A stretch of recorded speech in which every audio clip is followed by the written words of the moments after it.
how do we finally transition into abundance? It has everything to do with our mind and what we believe. And that's the biggest thing, is to create our physical world and material world. And then the greatest secret takes that to a whole new level, actually.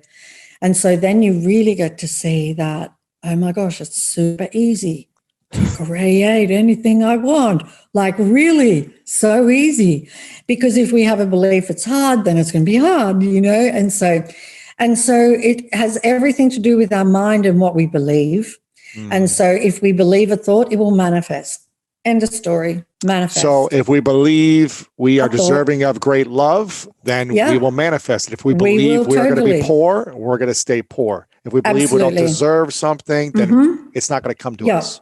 And, it's interesting because for all of us, and we've been conditioned, I mean, you were very fortunate because you had a childhood where your mind was opened and you were opened and your heart was opened. And that's the biggest thing, is to open yourself to the possibility that everything isn't the way it appears to be.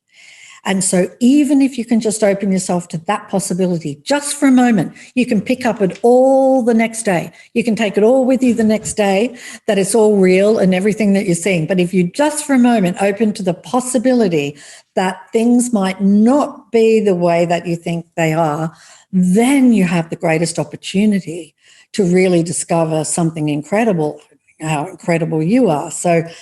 So with The Secret, I describe it really. And so I really simplify it and the law of attraction, because I would say to anybody, if you would just think about what you want, that's all you'd ever get in your life. Ooh, it's as simple as that. But a lot of people, but a lot of people think a lot of negative things consistently. It's on a loop that just holds them into this negative pattern. So how do we break that negative thought pattern? Right. So the mind is like a computer program. So, and the fact that it's on a negative loop is because we programmed it on a negative loop. But we could have been influenced when we were children and things like that. So one of the things that the mind loves repetition. I mean, loves it. If you really watch your thoughts, this is the same old thoughts over and over again, it's just kind of dishing up the same old thing. So it loves repetition. So the way you can override a program is to put in the opposite, and when you start out, you feel like you're lying, you'll say something like, you might be really broke. Gee, I was when I was making The Secret. So you might not have any money and you're trying to instill, wealth and prosperity and riches. And every time you say it, you feel a contraction in your body because you don't have it. But, truly, because I did it myself, after a while you change it. You really begin to change it. And you don't quite have that contraction anymore. And then you start to see money coming in, in different ways. Or you can be given things that you were going to buy and now you don't have to buy it. Or so you start to see signs of land, is one of the great new thought writers would say, talk about a sign of land. So you start to see sign of land. Now, that's what I did in The Secret. You can do gratitude. That will turn everything around. That will make you feel good. That will get you off the negative rant. But those negative thoughts are coming from beliefs held in the subconscious mind, right? That's where do the beliefs stem from for most of us? They stem mostly from our childhood, conditioning. Yeah. Our parents said something to us. We just swallowed it, hook, line, and sinker. We're like, right, that's a belief.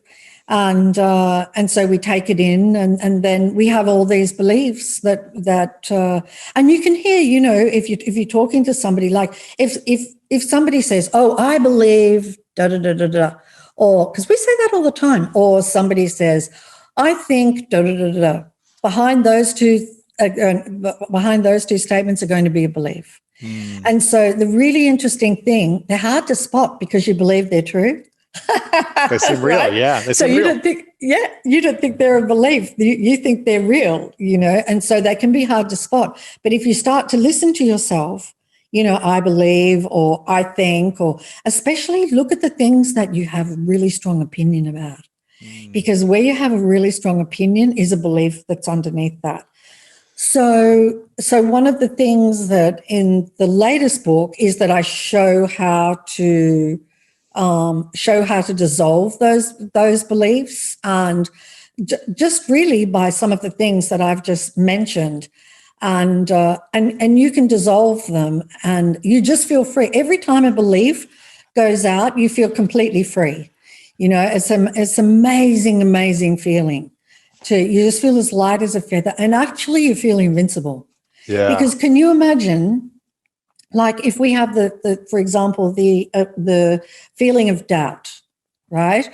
Doubt and uncertainty. Now, doubt and uncertainty play a big part in most people's lives, and they can be paralyzing, those two things.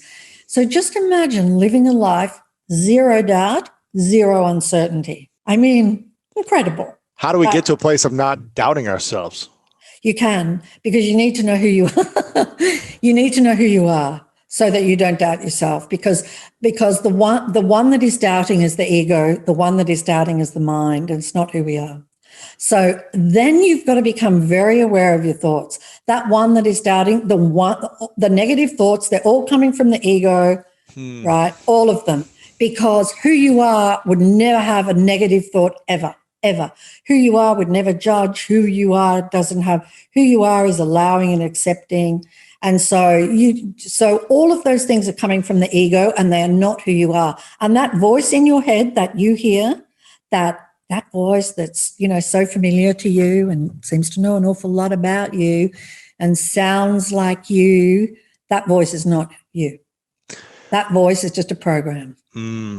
What was the voice that was in your head consistently pre-secret that you had to overcome that belief? Wow. And then what's been the program? Because I feel like every new evolution of us is going to be some type of thing to overcome. So has there been something you've had to overcome in the last 15 years post-secret to get to the next level? Definitely negative thoughts. Before the secret, you had a lot of negative thoughts. Heaps. I was like everybody. I was just like, I was pointing out all the things that were wrong. And somehow I was kind of brought up, and I think a lot of us are, that you're a good person if you point out the things that are wrong, You have to speak up and say, that's wrong. That shouldn't be happening. And so I was kind of brought up with that too. And so that's brought up with judgment. And that does not help us at all. Judgment, we need to put it in the trash because that does not belong with us. And the one who is judging is the ego. It's the ego. It's judging. The one that has negative thoughts is the ego. So I had all of that going on. I had doubt, I had uncertainty, I had feelings of unworthiness, I had heaps of stress. Oh my God, heaps of stress. I was pre the book. Pre-secret, yeah. Living on the edge, I was like this with life, like white knuckles, What's going to happen next? Something bad's going to happen, and being really afraid it's, something's going to happen to somebody I love, or so. I mean, I live my life like that, and I think everybody does, and they just kind of keep it all squashed down, but most people live their life that way. And I mean, in the last year, if you've been terrified, in the last year, and really fearful in the last year, all of that fear has been given to you as this lovely gift, when you were maybe a child. And it's like, here's a whole lot of things to be fearful about. And then we go through fear. And I mean, it's very easy to see that there's no pandemic that is a fear-based pandemic. Why do we know that? Because there are many people who are not afraid. And so if the pandemic was, in the world was actually a real fear manifestation, then every single person on the planet would be fearful. And while there are a lot of people fearful, there are still a lot who are not. Yeah. So that just shows you that the fear was already here with us, before the pandemic came along. Right. Yeah. And what was the belief that you still had to overcome post-secret? Because you overcame a lot to be able to create something like that. There was this incredible movement. But then were there other negative beliefs that still held you back? Oh, yeah. The biggest one was that I was abundant. That was the biggest one. That was your limiting belief? That was the one I had been brought up with. We can't afford it. We don't have enough, and money would come into my hands. It would slip through my fingers. Things would break down. The universe would do all these things to get the money out of my hands. It would just like take it away. Yeah, because I had this belief that I did not have an abundant amount of money and that I was always in struggle. And that came from my parents, bless them, they're beautiful. But that came from them, we can't afford it and all of those things. So I was brought up with that, as many of us are. So the one that I had the biggest thing to overcome, the biggest thing to overcome was the belief in lack of money. And I knew I needed to overcome that for the secret to sweep the world. To be able to attract and bring you. Yeah, because if I didn't overcome that, how could it possibly? Why would money come to you then? Exactly. Yeah. So I had to overcome it.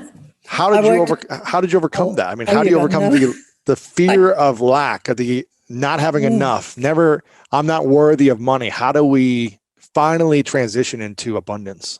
I did that by many, many things. I tried many things, all kinds of, I was experimenting with it. So, I would just walk down the street and say, there's prosperity everywhere. I'm breathing in prosperity. I'd do all these affirmations, I'm breathing in prosperity with every breath I take. My substance is prosperity. I am abundant. I am worthy, And so I would say all these affirmations. I would have them all pinned up around the apartment that I was staying in, and so that I would see them and read them every day. So that was just one thing I did.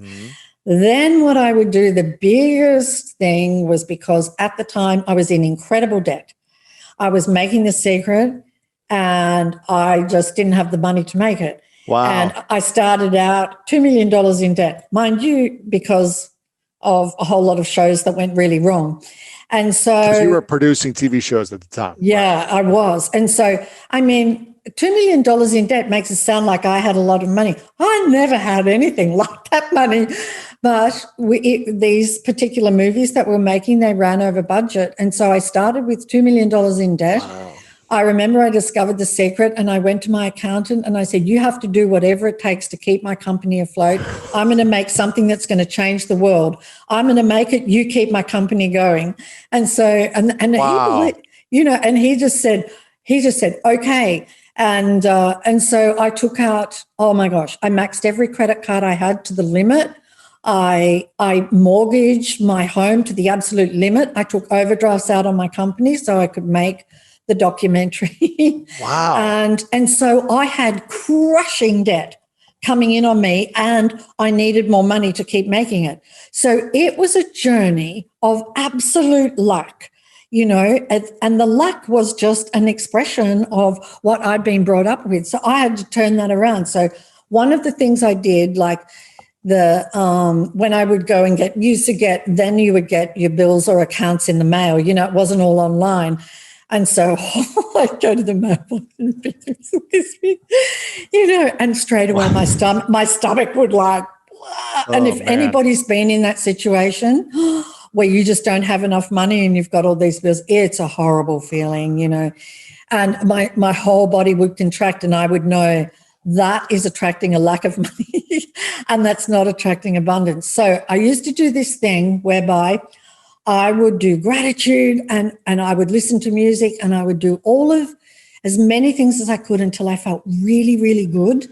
And I would just say to myself, I am abundant, and nothing would object. No thought would object. And I'm like, right, now's the time to open the mail, right? Well, I'm feeling really, really good. And so then I would open the bills and I would look at each one as though it was a check. I would imagine it's a check, not a bill.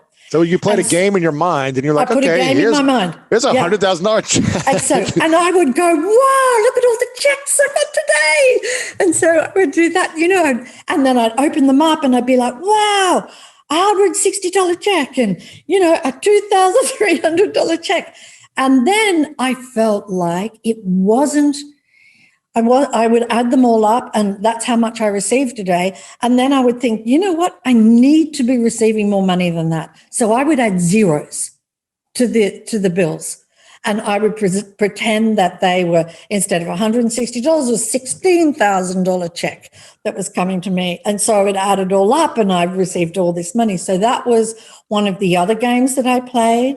And then I did something quite radical. It was an experiment and test. And all of these things I did so that I could tell what worked and what would work for people. And so I thought, what's the way that I can feel really good about money? Because when you don't have enough, it's really hard to feel good about money. Really hard, right? Yeah. Really hard.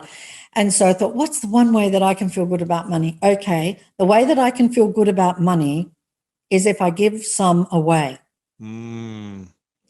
And so what I did was, what about if you have no money to give away? I took it out on my credit card. Wow.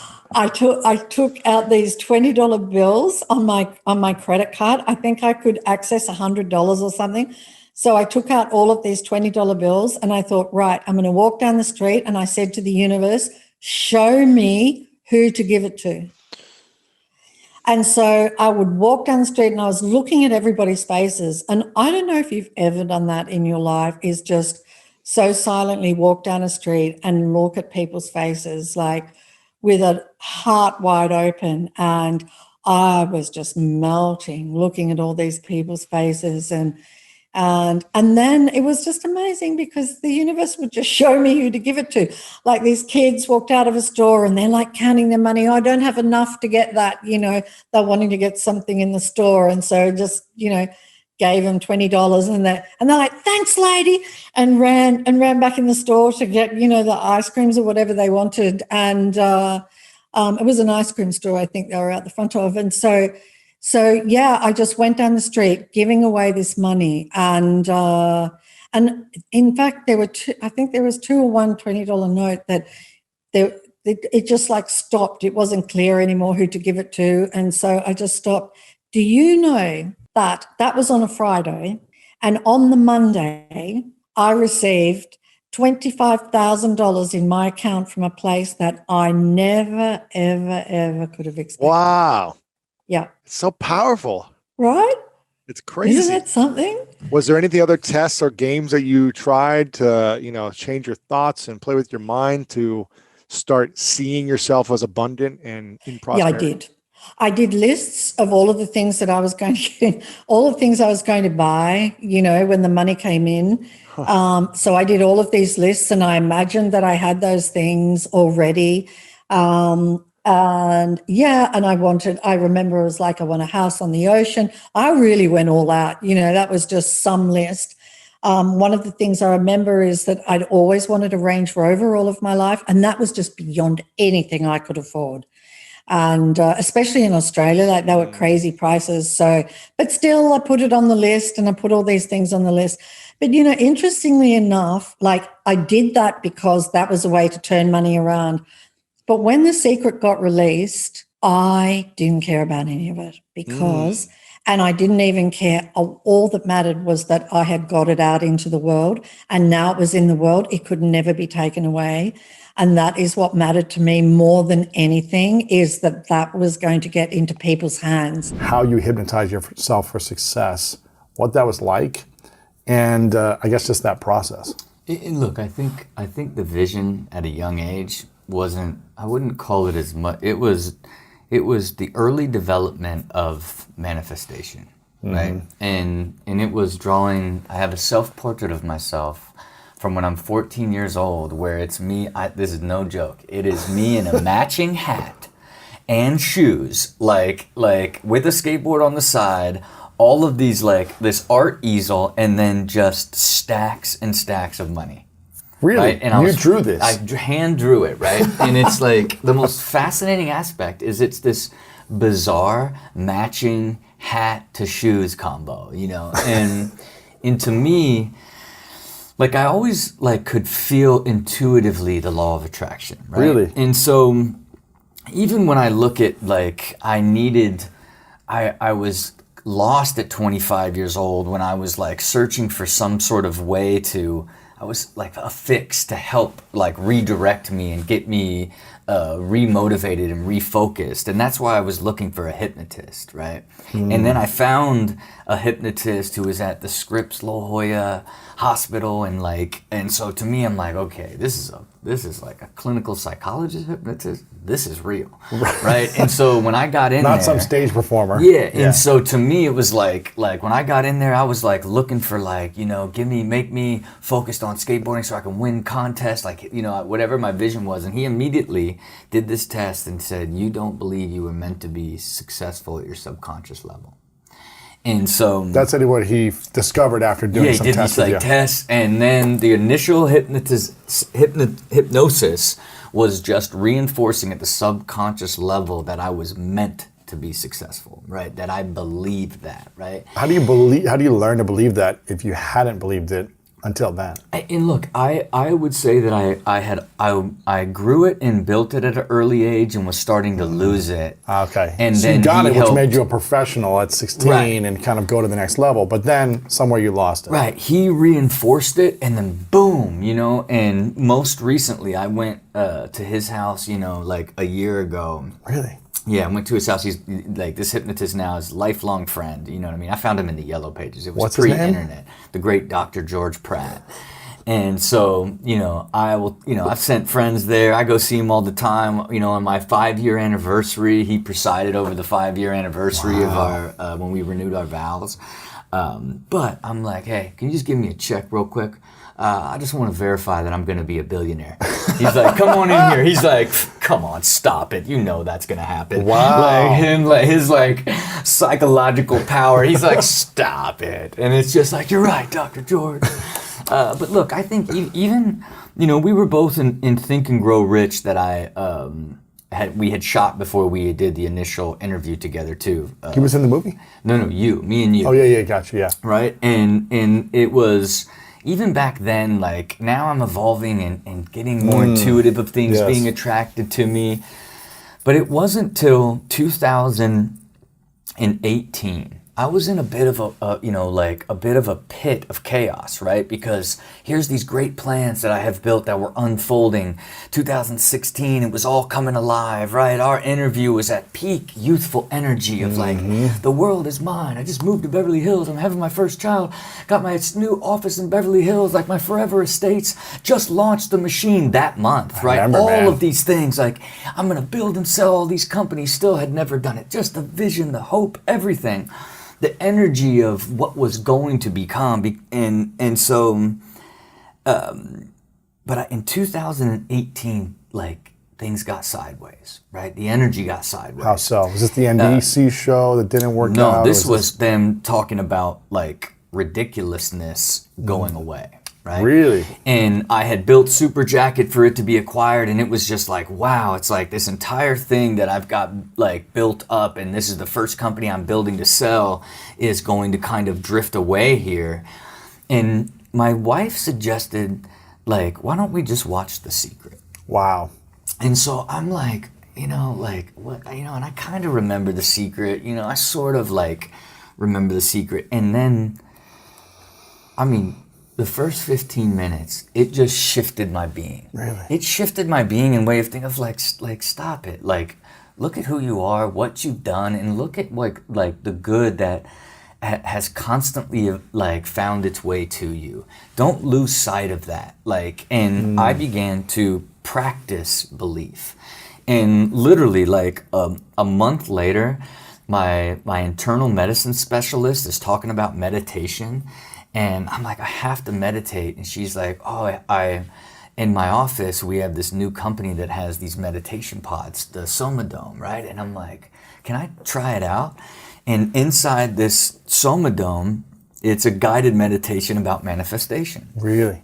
And so what I started doing in 2018 is I was like, I'm not going to like hope for the law of attraction.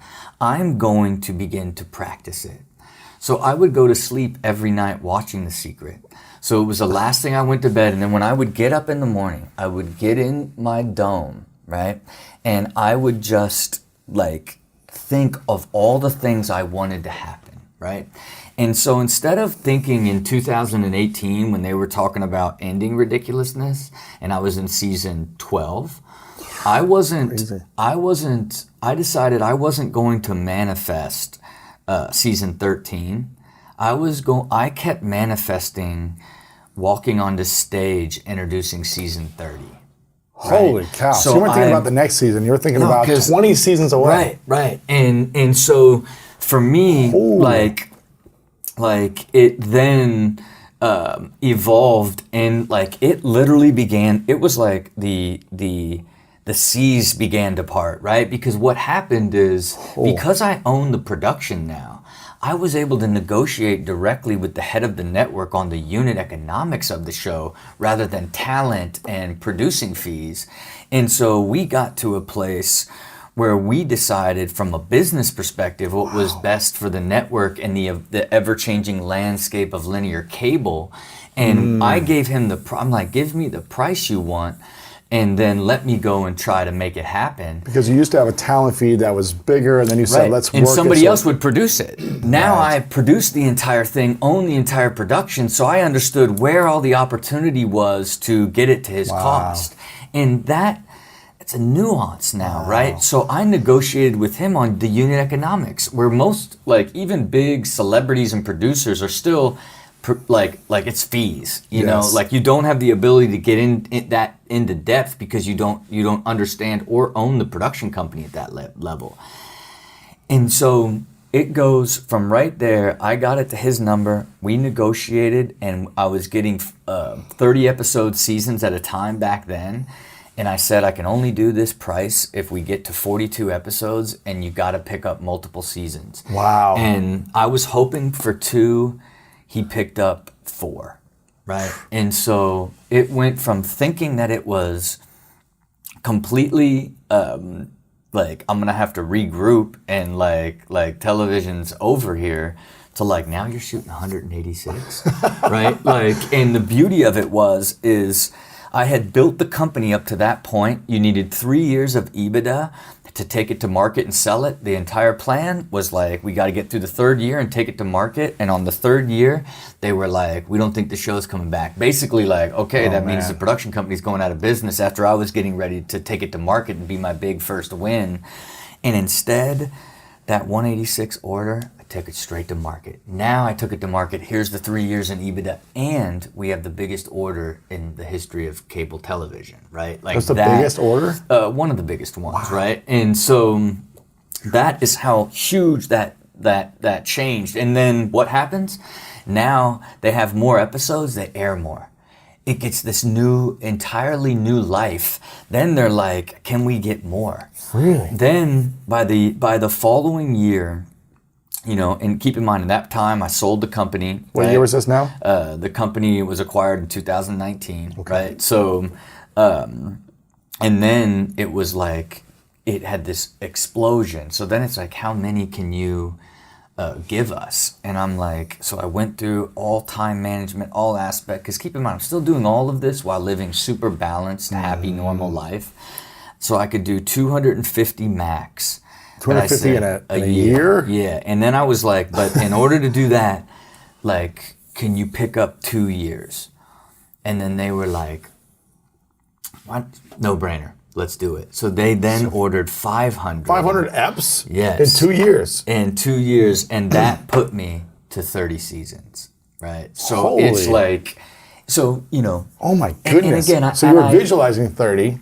Visualizing 30. And I'll tell you one thing, you know, I actually spent some time with the great Dr. Joey Dispenza, right? And the one thing I heard from him is this idea of don't try to think it, try to feel it.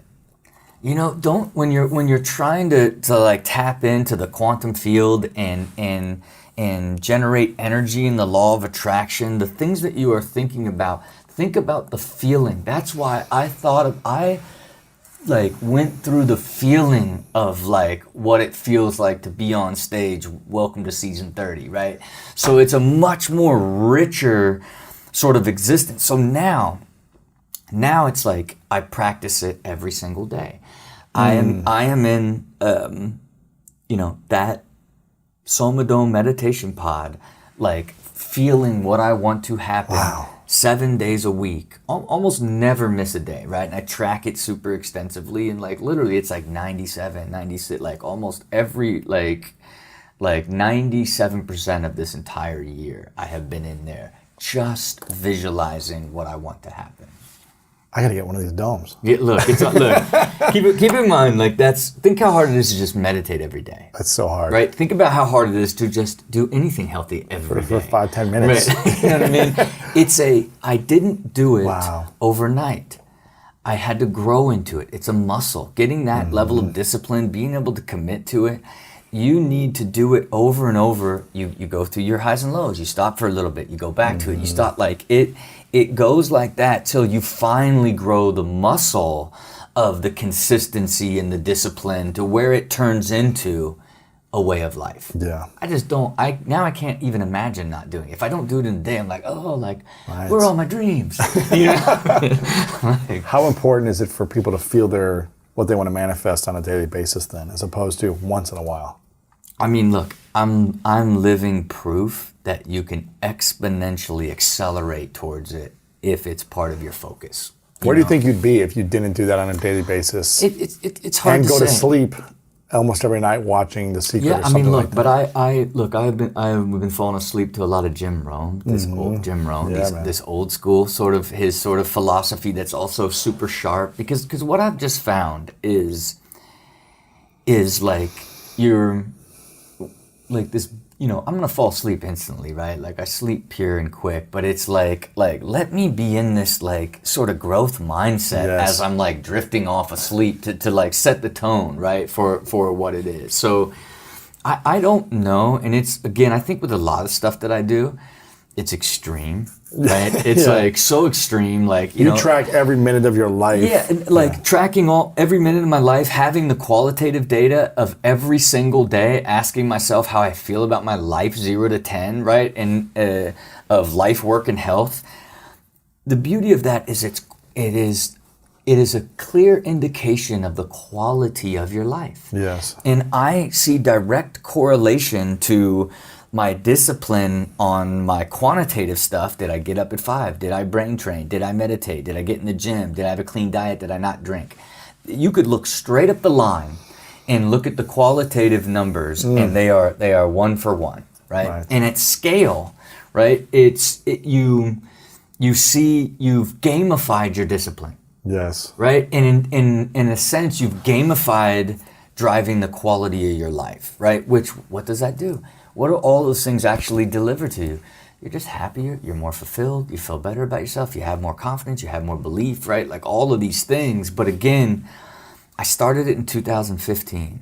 I was never able to do an entire year until 2020. It took me 5 years to do an entire year. Now in 2021, I set my goals in 2021 based off of having an entire year of this data to be like, I'm going to average 20 points above on the quality of life qualitative data, and I'm going to be 80% on my health balance quantitative stuff. And that's what I committed to. Only I am currently at like 21 and like 95.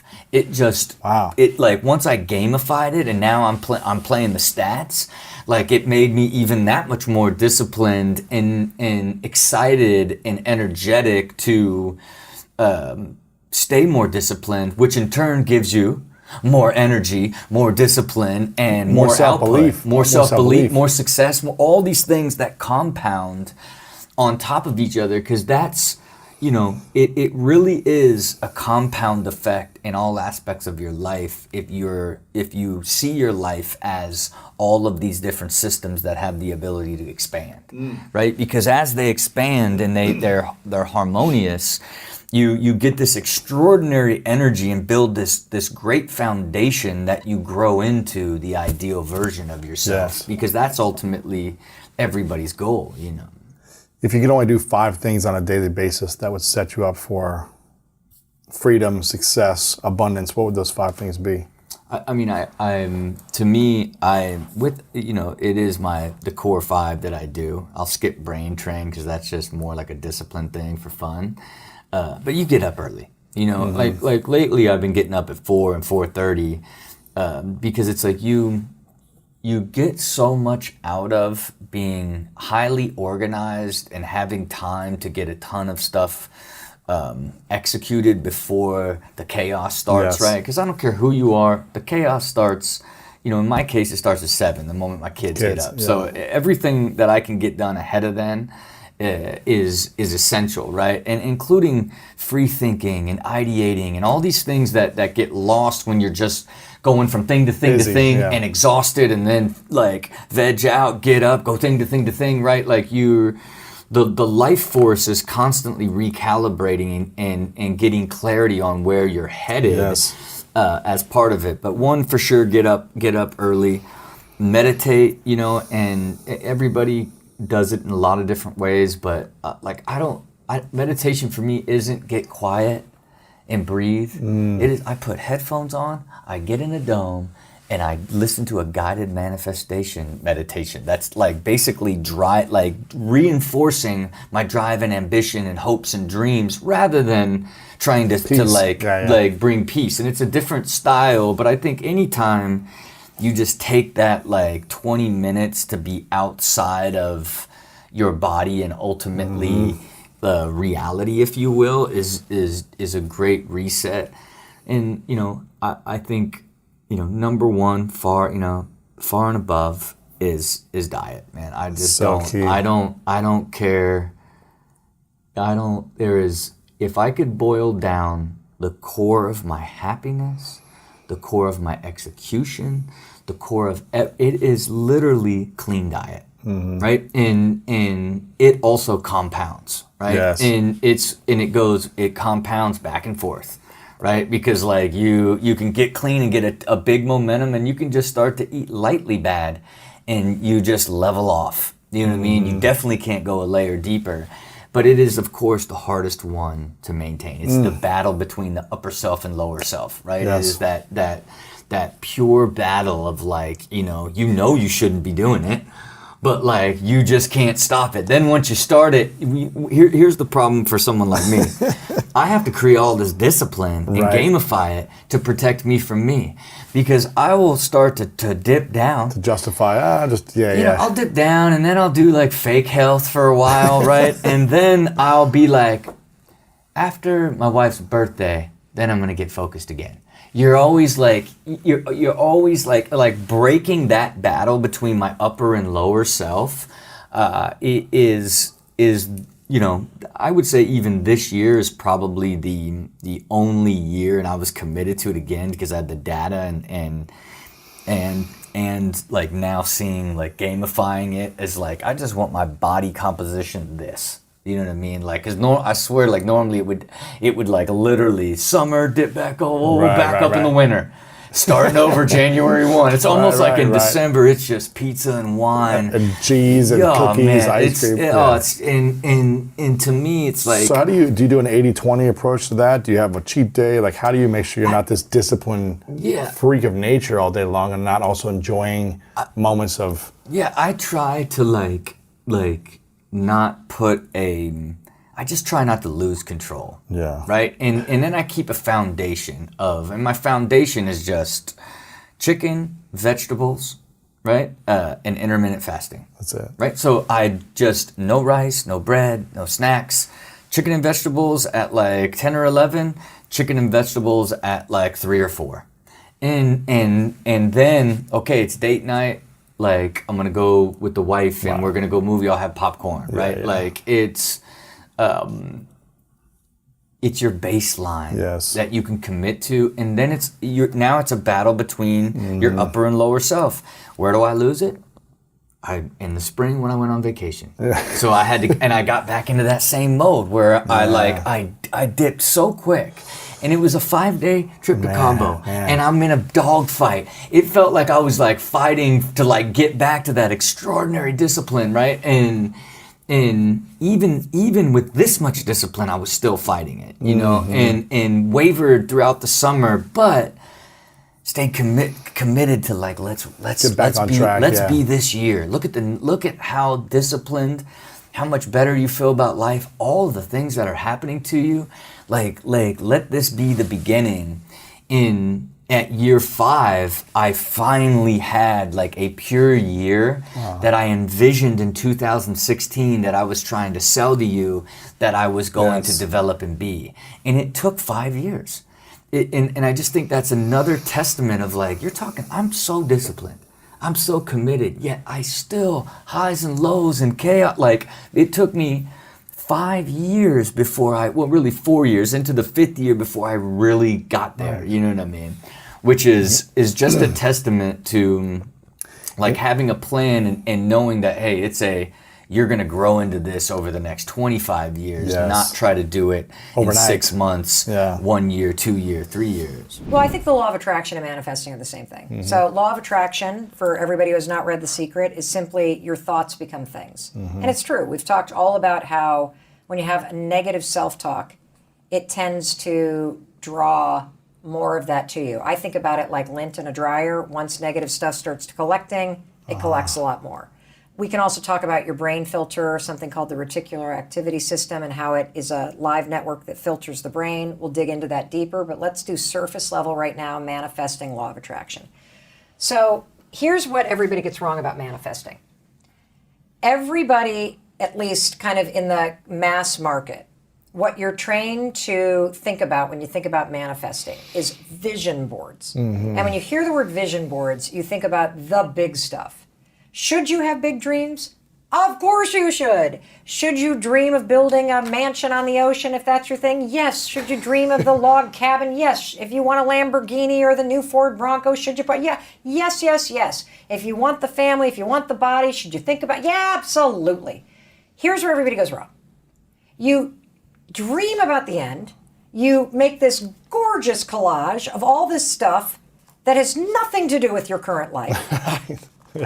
That literally, as you're sitting in your studio apartment with the cat box that hasn't been changed in 2 weeks. No food in the fridge. No food in the fridge. And you're looking for a job and you're staring at a mansion going, someday, it's going to make you feel like a loser. Yeah. Because the gap between where you are and where you want to go, it seems insurmountable. And so what happens based on the research is when you only visualize the end game, Lewis, it's demotivating. At first, it's really fun to like have a bottle of wine and make your like collage. I'm gonna visualize. I'm gonna slap this up. There's my vision board. This is fabulous. Law of attraction, baby. Come on. I'm gonna think about it. It's gonna come to me. Okay, I've been doing this for 2 days. I'm still in this apartment with the cat box that needs to be changed. The way to visualize properly is to visualize the bridge between where you are and where you need to go. The bridge. Yes, and particularly the horrible stuff. So let's use your example of the marathon. The vision board would be Lewis crossing. With the arms up at the medal. The arms up at the medal. Exactly. High fives. High fives. I did it. Yes, I did it. Exactly. That will not help you. Because when you hit mile 13 on the actual race and it is sleeting rain. You're saying, why am I doing this? Yes, and it feels nothing like that thing on your vision board. You're going to start a negative dialogue. I can't do this. My knees hurt. This is not what I thought it was going to be. I'm not ready for this. I didn't train for this. I'm running New York. I trained in LA. Are you running in New York? LA. Okay, good. Well, then at least you trained in the right weather. Yeah. So on and on and on, and you are going to tank yourself. What you do by visualizing the bridge is you train your nervous system and your mind to do the hard work. So you should visualize not crossing the finish line, but what is it like to be at mile 12 when your batteries run out on your earbuds? Yeah. No, I'm serious. Yeah. And you keep going. What's it like when your shoelace breaks and now your heel is lifting and you're starting to get a blood blister at mile 17? What's it feel like when you wake up and it is pouring rain and you visualize yourself running anyway? That way, when you visualize the work, you are preparing your body for it so you're not resistant to it when it comes. Yeah. Isn't that cool? I think it's great. It's a story that I had George St. Pierre, who's one of the greatest UFC fighters of all time. He said that he always puts himself in the most uncomfortable situations in practice leading up to the fight. The hardest situations to get himself out of. When his arms are behind his back and he's face against the mat and in between the fence, and he's just getting punched in the face. He's like, how do I get out of this? Right. He's like, visualize that and seeing how can I get through this? Yeah. When Exactly. it seems like I just want to tap out. Yes. And instead of tapping out, what's the process for figuring out how to get through it? Yeah. To then raise my hand at the end victorious. Totally. And so you are literally building up almost like this resilience and this muscle inside of you to do the work to get the thing. Mm-hmm. So yeah, create the vision board, but make sure in addition to crossing the finish line, you have somebody running in the rain. Right. You have somebody you have an alarm clock that says 5:13.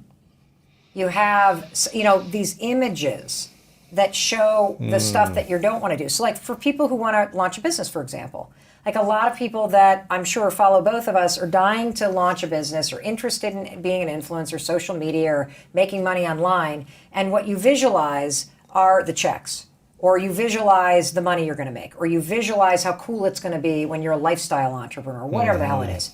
Don't do that. Visualize working a day job and telling your friends that you're not going to go out tonight because you're working on something. Yeah. Visualize making cold calls and being told no.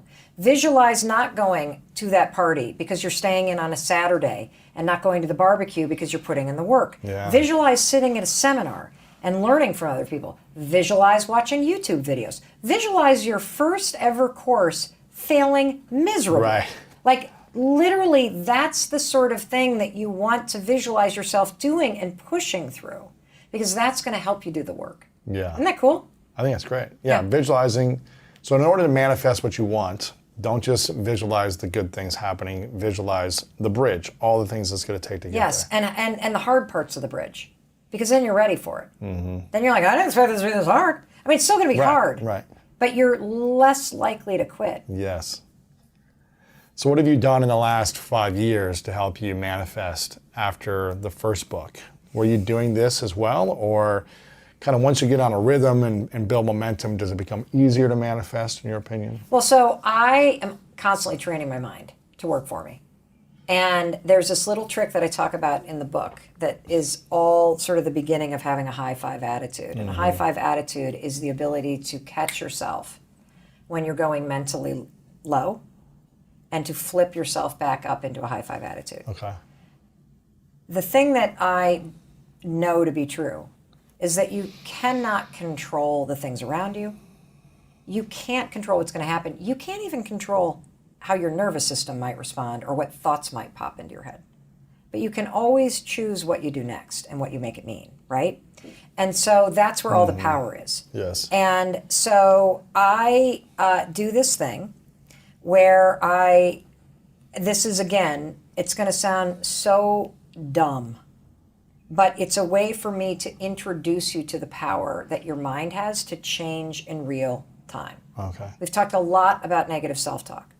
And part of the reason why negative self-talk is so crippling is not only because you've repeated it for so long and now it's a pattern, but it's also because you have a filter on your brain called the reticular activity system, okay? This puppy is the keys to everything. And it's remarkable that most of us have never heard of it. We've experienced it, but we don't know how to use it to our advantage. So first, let me tell you what the RAS does. Then I'm going to give you an example of when you've experienced it in your life. And then I'm going to explain to you how to use it to get what you want in life. This is like the super attractor manifesting, and it also works for interrupting negative self-talk. Like it's going to supercharge all the work you're doing with the mirror and interrupting thoughts. So first, let's talk about the RAS. So the RAS, imagine a hairnet on your brain, only it's like electric, meaning it's alive, okay? Now, the RAS has one job, and the job is block out 99% of what's going on and let in 1% of what's going on. Our brains at this moment in history are having to process about 34 days worth of cell phone data in one day. Crazy. It's crazy. And so your RAS has a monster job. It's like a bouncer at a bar. You're not coming in, you can come in. And you've experienced this. So have you ever shopped for a car? Yes. Okay, so what's the last car you bought? Tesla. Oh, Tesla. Oh, fancy. Lewis House. I like that. Well, I never had a nice car until 3 years ago. I had a $4,000 car for 5 years before that. Yeah. And then I was like, you know what? I have no Bluetooth. It's like, I just needed an upgrade. No, I love it. It was a 1991. Dude, you deserve it. I had a 1991 Cadillac. You deserve it. And I was like, okay, you let me deserve buy it. a car. So I bought a Tesla, yeah. Right. And so before you thought about buying a Tesla, you drive down the road, you don't really think about it. The second you're like, I think I'm interested in a Tesla, what do you see everywhere? Teslas. Yes, everywhere. Everywhere. My husband just bought a pickup truck. I never even noticed them. Now I'm like, there are baby blue pickup trucks everywhere. What is going on? That's the bouncer in your brain. And let me tell you how this works.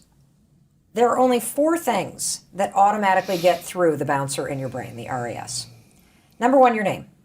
So you've experienced being in a crowded place and somebody's like, you think you hear Lewis and you're like, huh? Somebody call my name? That was the bouncer in your brain.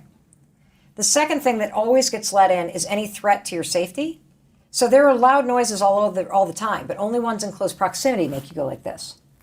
That was the bouncer in your brain letting it in.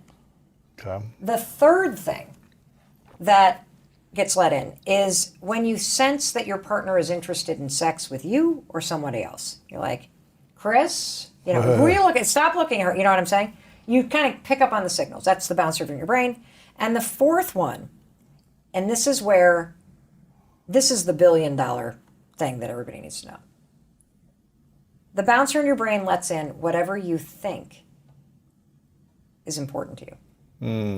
So when you get intentional about telling your brain what's important to you, like, I'm interested in a Tesla, your brain's literally like, oh, let all the Teslas in. Come on in. Here's the downside to this. If you have told yourself that you are a bad person for the last 10 years, guess what your brain thinks is important? Examples that mean you're a bad person. Right. So I'm going to give you a very specific example. So I personally don't think I'm a bad person. I don't think I'm perfect, but I know I do my best. I mean well. I don't have that story about myself at all. I used to, but I don't. And let's say I oversleep and I miss the dentist. I miss the dentist appointment. I'm like, oh, I got to pay the $25. I got to reschedule that thing. That kind of blows. That's all I think. And then I go on. My daughter, who constantly beats herself up and says she's a bad person, this is a real example, by the way. She oversleeps, misses a dentist appointment, and it becomes, see, I always screw everything up. I'm always messing things up. Like everything that gets let in confirms that you're a bad person. She finds proof and evidence. Yes, that's the bouncer in your mind.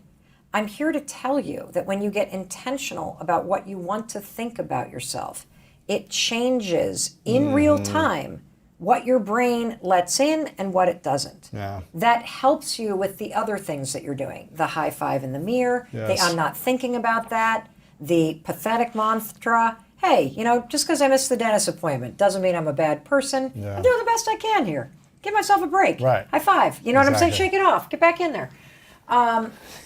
It's true, right? Right. Because it's these little things. Somebody cuts you off. Somebody reaches for the last thing of cereal that you wanted to buy at the grocery store. You think it's like a sign that the world's out to get you. This is all your story and your mind skewing the world to prove all of the stuff you keep repeating. And the only way to get a handle on it is to start acting the opposite. Like high five yourself, even though you don't feel like it. Interrupt the crap that you keep saying. Put your hands on your heart and settle your body down. Yeah. All of these things are things that somebody does when they care about themselves, when they think they deserve to be treated with kindness, when they think they deserve support, and when they realize they need it. And when you start to build yourself back up, you'll show up very differently in other relationships. Absolutely. If you tolerate this kind of treatment from yourself, you'll tolerate it from other people. It does begin with you. And when you create boundaries and you don't abandon yourself, then you won't abandon yourself with other people either. You won't let them cross the boundaries. Correct. Like if you stand in front of the mirror every single morning and you're like, I look like crap, I am not good enough, I'm unhappy with my life, and then you step into a relationship and somebody leaves you on red and they ghost you for 3 days, like you come to expect that because that's how you believe you think you deserve to be treated.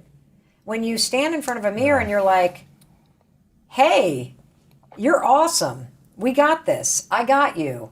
I know it's hard. We're going to go do this. Or, hey, this is a big day today. I've got this huge presentation. I am going to destroy this. You get into it. You're excited. Then you're creating momentum for yourself. Yeah. Otherwise, what? You're going to stand there and be like, oh my God, I'm going to screw this up. I'm not prepared. It's like the negative morning routine. Right. It leads to negative actions. Absolutely. So this training your RES. So here's what I want you to do. Starting tomorrow, after you wake up and make your bed and kind of settle your nervous system and high five yourself after setting your intention. So now you're sending yourself into your morning routine in a totally different way with a calm down nervous system, an intention, and this boost of feeling supported and loved and celebrated. I want you to find one naturally occurring heart shape as you go through your day. I saw this in your book. Yeah. It could be a stone. It could be a leaf on the ground. It could be a cloud shape. It could be a coffee stain. It could be an oil stain on the floor of a garage. It could be a spot on a dog walking by. I want you to tell your mind, let's find a heart. Let's see if we can find a heart. And something weird's going to happen. You're going to see something. And then I want you to literally supersize what's going on in your brain. And what you do is when you see the heart, I want you to then take a moment and literally congratulate yourself, feel like, oh my God, I found it. Whatever you believe in, God, the universe, greater connection, you put that there for me and I found it. And I want you to feel this kind of wave of, that's kind of cool. Yeah. I just saw a heart. And then that positive thing, remember how I told you, the bouncer in your brain pays attention to what's important to you. When you get your nervous system celebratory involved, that makes your brain really pay attention. Just like trauma makes your brain pay attention. It does. So you supercharge the experience by celebrating it and then look for another one in a row. I see hearts all day long. Yeah. And what happens when you start to play this game is you will start to realize you are walking by an entirely different world every single day because you're not looking for it. There are opportunities, there are signs, there are mile markers on your path that you are literally tuning out. Yes. And we can all sit in this moment, Lewis, and look back and see how the dots of our life connect us here. The coolest thing about practicing the high five habit, this training of finding hearts and the high five attitude, is that you start to ground yourself in the idea that this too is a dot on the map of your life. And it is leading you somewhere incredible. And when you start to have that kind of high five attitude, that there are signs, whether it's the little hearts that you're now seeing, or it's your ability to catch guilt or people pleasing or insecurity or the negative self-talk and be like, nope, not going down, not thinking about that, 5, 4, 3, 2, 1. Let's get that high five attitude back. I can do this. I can have my own back. It's not going to be perfect, but I can keep going. And you were just talking about how you never truly learned how to love yourself in your own skin. And you started this daily ritual, this habit of high-fiving yourself in the mirror. Yeah. You've lived a pretty full life right now, but you feel like really you've never truly learned how to love yourself, but now you feel like you know how to? Yes, I do. Why did you not know how to love yourself in the first place? Oh, that's a big question. I think that most of us are not taught how to love ourselves just for being alive. For existing. For existing, thank you. It's always like we have to accomplish something. Correct. Then we can get love. Yes, it's the same thing with happiness. Like you're chasing it and you think that if you achieve something, you're going to get it. And you also, or at least I, felt the most loved when I was little, when I was achieving something. And, I think that most parents kind of fall into this camp. And it's really interesting to write a book about this and sort of trace back how we go from being little teeny babies that would crawl up to a mirror and put our hands up and kiss ourselves and love the sight of ourselves, to being a self-loathing adult that stands in front of a mirror and either ignores or criticizes your very existence. And I believe that a lot of this has to do with the fact that so much of what you learn as a kid is if you do what I tell you to do, then I'll like you, then I'll love you. And so much of your existence becomes complying, fitting in, not making people angry. You learn how to sort of go in and out of spaces, belong to groups, make sure people like you, and you stop focusing on how you were born, which is looking in a mirror and liking yourself. Although you cannot change conditions or circumstance, you don't have to let them control you. We can't control what's going on outside, but we can control what's going on inside. You know, and unfortunately, I don't think many of us have been raised to really understand that. Yeah. And it's a lack of understanding that's causing all our problems. You know. But how can you say that to someone who's like, well, I don't feel like I have control on the inside when it seems like everything has power over me? What's something they can start to shift? You see, the truth is for that person, that would be true, that they're being controlled by outside. We look at it this way. We are the only creature on the planet that's totally disoriented in our environment. All the little squirrels, the birds, all the animals are completely at home in their environment. They blend in. You and I are totally disoriented in our environment. We've been given the mental faculties to create our own environment. However, we go right through school and we've never learned that. We have higher faculties, and the average person has no knowledge of how to operate with them, how to develop them. We have perception, the will, reason, imagination, memory, and intuition. Now, those mental faculties, they're not just words, they're actually mental faculties that we can use to take control over our world and to create the environment that we want. But unfortunately, we grow up, we don't know that. We've been raised to live through by what we see, hear, smell, taste, and touch, our physical senses. And we've been raised to be controlled by what's going on outside. As little kids, will you listen to what I'm telling you? Will you look at this? You know, and so it's all outside. We get our report card, and that tells us what kind of student we are. But it really tells us where our mind was at for a few minutes 3 weeks ago. Got nothing to do with who we are. So I think we're raised in ignorance, actually. There's a very small percentage of the population that have a reasonably clear understanding of who they are and what they're capable of doing. But the ones that do are in the minority. Our whole company has been dedicated to teaching that to people for the last 50 some years.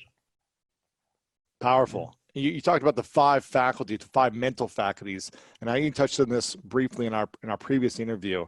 But I'm curious. I have a new question for you. Which of the faculties typically is the hardest to, I guess, master or become efficient in, to use to your advantage in a positive way, and which is the one that you feel like hurts us the most when we don't master? Well, I think reason is probably it's the one that's spoken about by almost all the great leaders. Yeah. They've all been complete unanimous agreement that we become what we think about. It's our reasoning factor that enables us to think. Ford says thinking's the hardest work there is, which is the probable reason so few people engage in it. Dr. Ken McFarland, who's gone for a long time now, but he was a great educator down in Kentucky. He one time said 2% of the people think, 3% think they think, and 95% would actually rather die than think. Now, that sounds cute, but it's true.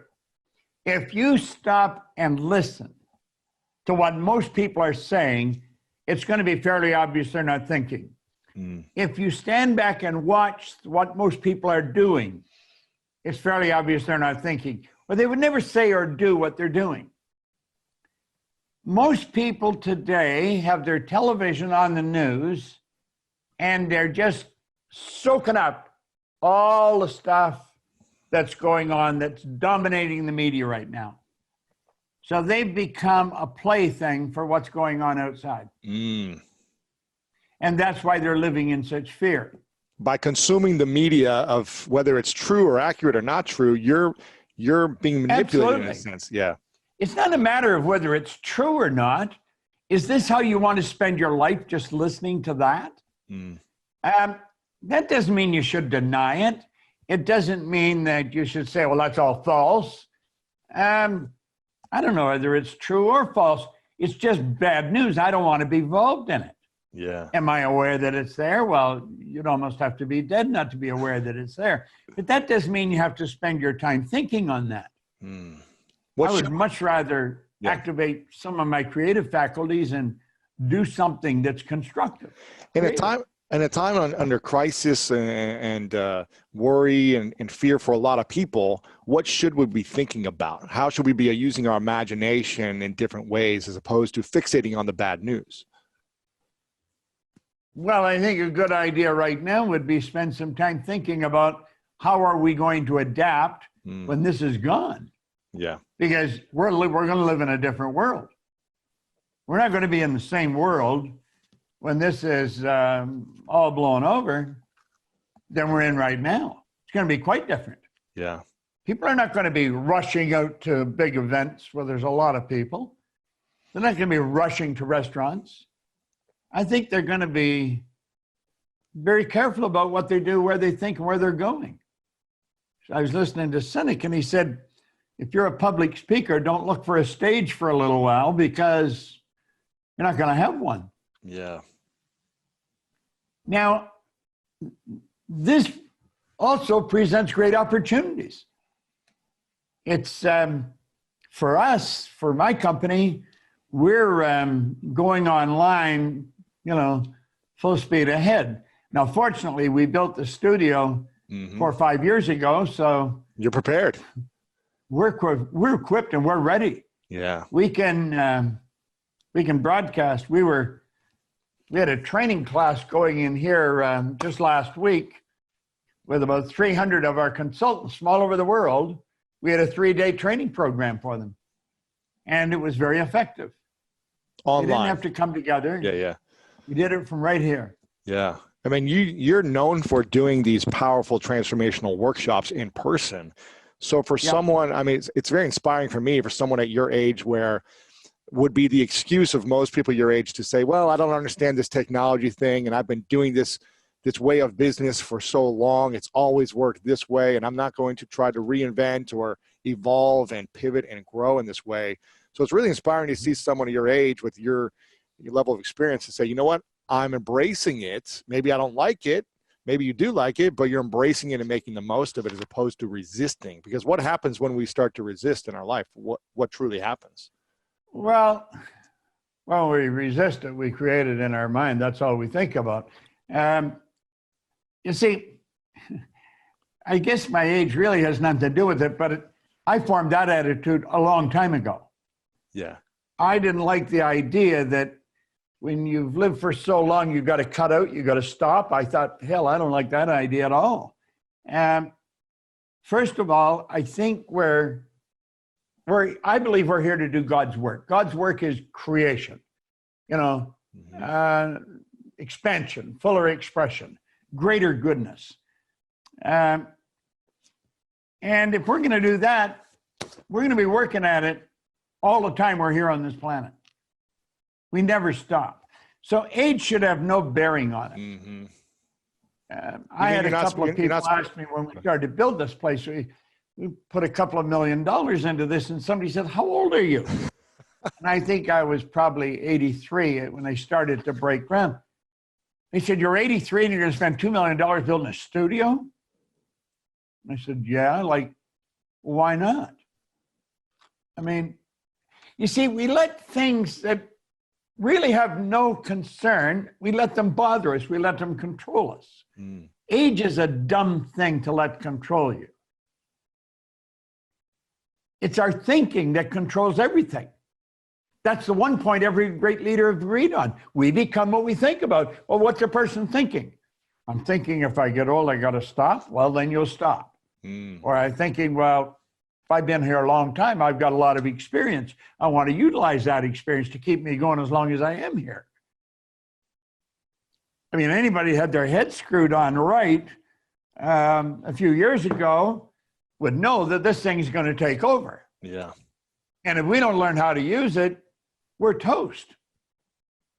So, you know, I was doing seminars on my iPad because I can run it right onto a monitor and out through to the universe. Yeah.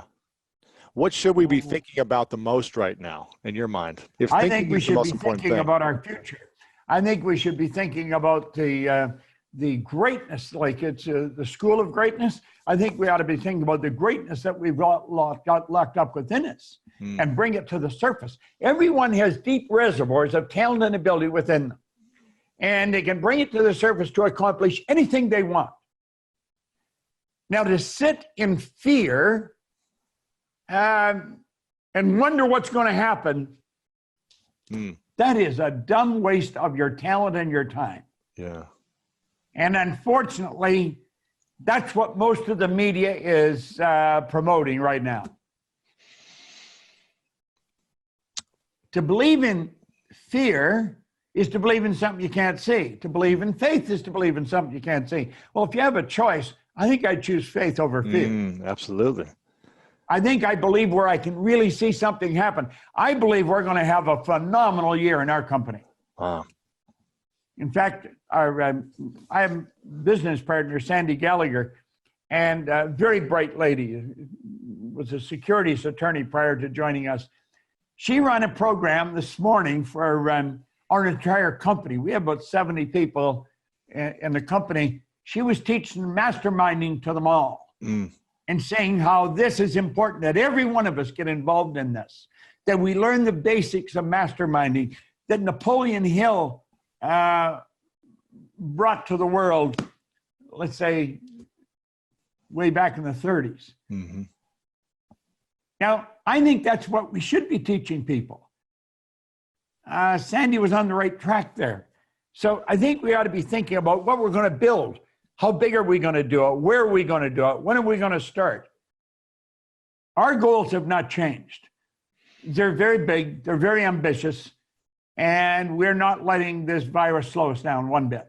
Yeah. As a matter of fact, we're trying to figure out how can we use this to speed it up. There Since you go. it's here and you can't get rid of it. Use it to your advantage. Yeah. There is a way we can use it to our advantage. People are more dependent upon the phone. I've got a computer here. They're dependent on their phone, their computer, more than they've ever been. We can reach them anywhere in the world through those mediums. Yeah, use them to your advantage. You talked about fear for a second. I'm curious, when we live in a state of fear, what does that do to us? And when the second part to this, when we feel that fear and we become aware of it, what should we be thinking or doing or acting on in order to shift into a more positive state? You know, that is one hell of a good question. And it's a question most people are not able to answer. First of all, the cause of fear is ignorance. That is the cause of fear. And so if you follow the ignorance, it doesn't start out as fear. The ignorance starts out in a conscious level as doubt and worry. That's on a conscious level. We're doubting or we're worrying. Then we take whatever image comes into our consciousness of the doubt and the worry, and we turn it over to our emotional mind. That's what causes the fear. Well, that fear then has to be expressed through the body, through the only instrument it can be expressed through, our physical body. It sets up a vibration known as anxiety. Anxiety is not expressed. Anxiety becomes suppressed. We suppress it. And the suppression then turns to depression, which turns to disease, which turns to decay. You see, you're talking about a track a person gets on. It's a very negative track. It's ignorance, doubt, worry, fear, anxiety, suppression, depression, disease, disintegration. Now, the polar opposite of all that, the opposite of ignorance is knowledge. There's only one way to get to knowledge, and that is to study. Now, unfortunately, school didn't do the job that it was designed to do for most of us. School should teach us to love to study. Not to dread studying and homework and tests. They should teach us to love it, because study leads to the opposite of doubt and worry, which is understanding. See, it's study that leads to understanding. We understand how to handle the fear. It's understanding that enables us to cause us to understand where the fear starts.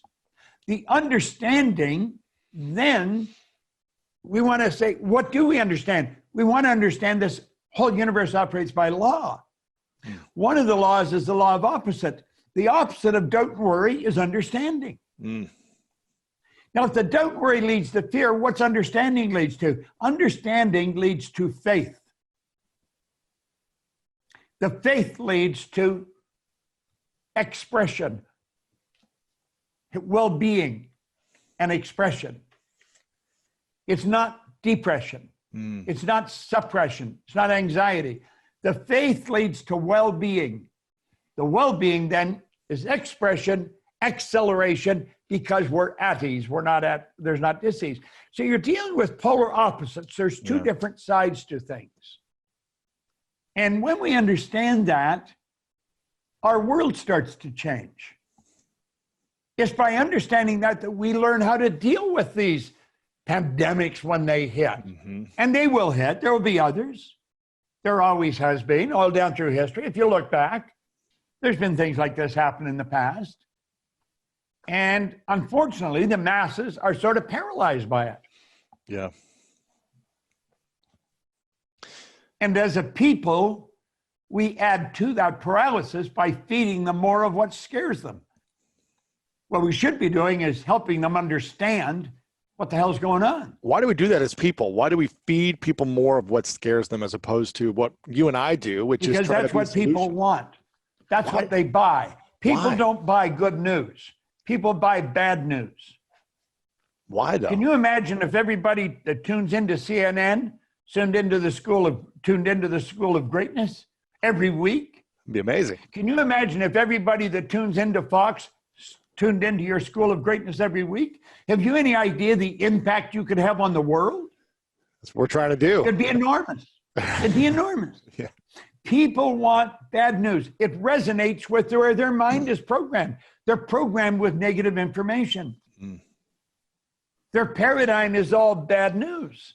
It's what we're programmed with. Now, is everybody? No. There's a small select group of people that don't fall into that category. And they are always working diligently trying to lift everybody up. It's not an easy thing to do. But every once in a while, a Lewis Howes will come along and start a school of greatness, and he'll call in different people that feed into that concept, that are in harmony with that resonate with that. And so it makes it interesting for the listener. And that's how it goes. Yeah. And that's what you're doing. And that's what I'm doing. Yeah. And it's not a losing battle. It just appears like it is. I'm winning. Yeah. I think you're winning. Now we're not drawing the numbers that CNN's drawing, but the ones we draw are saying, absolutely. You got it. You got it. We're making an impact on them for sure. I'm curious. We are. I want to ask you more about self-doubt, because this is something I've been fascinated with for the last few years, as I spent most of my life dealing with trying to understand how to overcome doubting myself and achieve the sports goals, business goals, relationship goals that I had throughout my younger years. And I became obsessed with learning how to eliminate doubt. And I've been researching this more and just trying to learn from people like yourself on how you have dealt with self-doubt over the years, and how you think anyone who feels like they're doubting themselves, what can they do to go from doubt into confidence? What do you think is the path? Okay, that's a good question. It ties in with the previous question you asked. What do we do with fear? Fear comes from the doubt. So the doubt becomes the cause of the fear, which is the cause of the anxiety, etc. The doubt is the cause, fear is the effect. What is the polar opposite to doubt? Understanding. It's understanding. That's the opposite of doubt. So what is it we want to understand? Well, if it's me that's entertaining doubt, why am I entertaining doubt? if I were to find out who I really am, and I believe everything that's been taught down through the centuries, I would have no doubt I would be realizing that I could do anything. And the only thing that's causing the doubt is a lack of understanding. So I'm going to keep studying. I'll gain a better understanding. I don't doubt myself. I don't doubt what I can do. Does that mean that I can do everything? No. When doubt appears, I'll eliminate it. And I'll eliminate it fast because I'm going to figure out how to do whatever it is I'm doubting. Yeah. And you see, if it's me that I'm doubting, it's because I don't understand me well enough. I did a broadcast the other day. It was all over the place. We had thousands into it on self-image. And we've got to get a better image of ourselves. We have to get a true image of ourselves, understand who we are, how our mind functions. Realize this physical instrument we're living in is nothing but an instrument. It's the instrument of the mind. And the mind expresses itself with and through this thing we call our body. Well, let's understand that better. This thing, you got enough power in your one hand to light up that building you're in for probably a month. Wow. There's about 11 million kilowatt hours per pound potential energy locked up in the electrons and the atoms of the body. Well, that's the invisible power that's in me. I want to understand that better. That's the physical side. What's the higher side? Higher side is my intellectual side. And that is the intellectual factors that I run through earlier. Perception, the will, reason, imagination, memory, and intuition. There's 6 of them. And as I understand those more, as I understand my intellectual factors, I'm using the things and I'm utilizing and developing the things that separate me from all the rest of the animal kingdom of which I'm a part. Then I can tap into the spiritual essence of who I am, because we're spiritual beings. And that's where the greatness lies. It lies in understanding the spiritual essence of who we are. You see, our spiritual DNA is perfect. It requires no improvement. It requires no modification. Our spiritual essence is perfect. And that perfection is within us. So the trick is figuring out how to express it in a greater way. Yeah, and not get trapped into a different type of expression through bad news or friends or parents' beliefs or whatever it is that tries to shut us down, correct? Exactly. So, and they will try and shut us down because we're coming up and we're saying, I'm going to do this. They'll say, you got to be out of your mind. You're going to quit that good job. Are you crazy? We got to be strong enough to say, I'm going to follow my dream. Amen to that. I'm a big believer. Like Martin Luther King, I have a dream. And what happens if we try to create from survival emotions? It just takes a long time. You'll just force it. Little steps at a time. You'll force it. Yeah. You'll force it. You'll fight for it. You'll compete for it. You'll manipulate. You'll cheat. You'll lie. You'll do anything to get what you want because that's what matter does when it's trying to change matter. And everybody's playing that game, right? Everybody's trying to accumulate the most amount of things. Right. Okay, so that's what abundance means to certain people. Get as many things as you can. Okay, you want that? Not a problem. But let's learn the formula of how to create, right? Yes.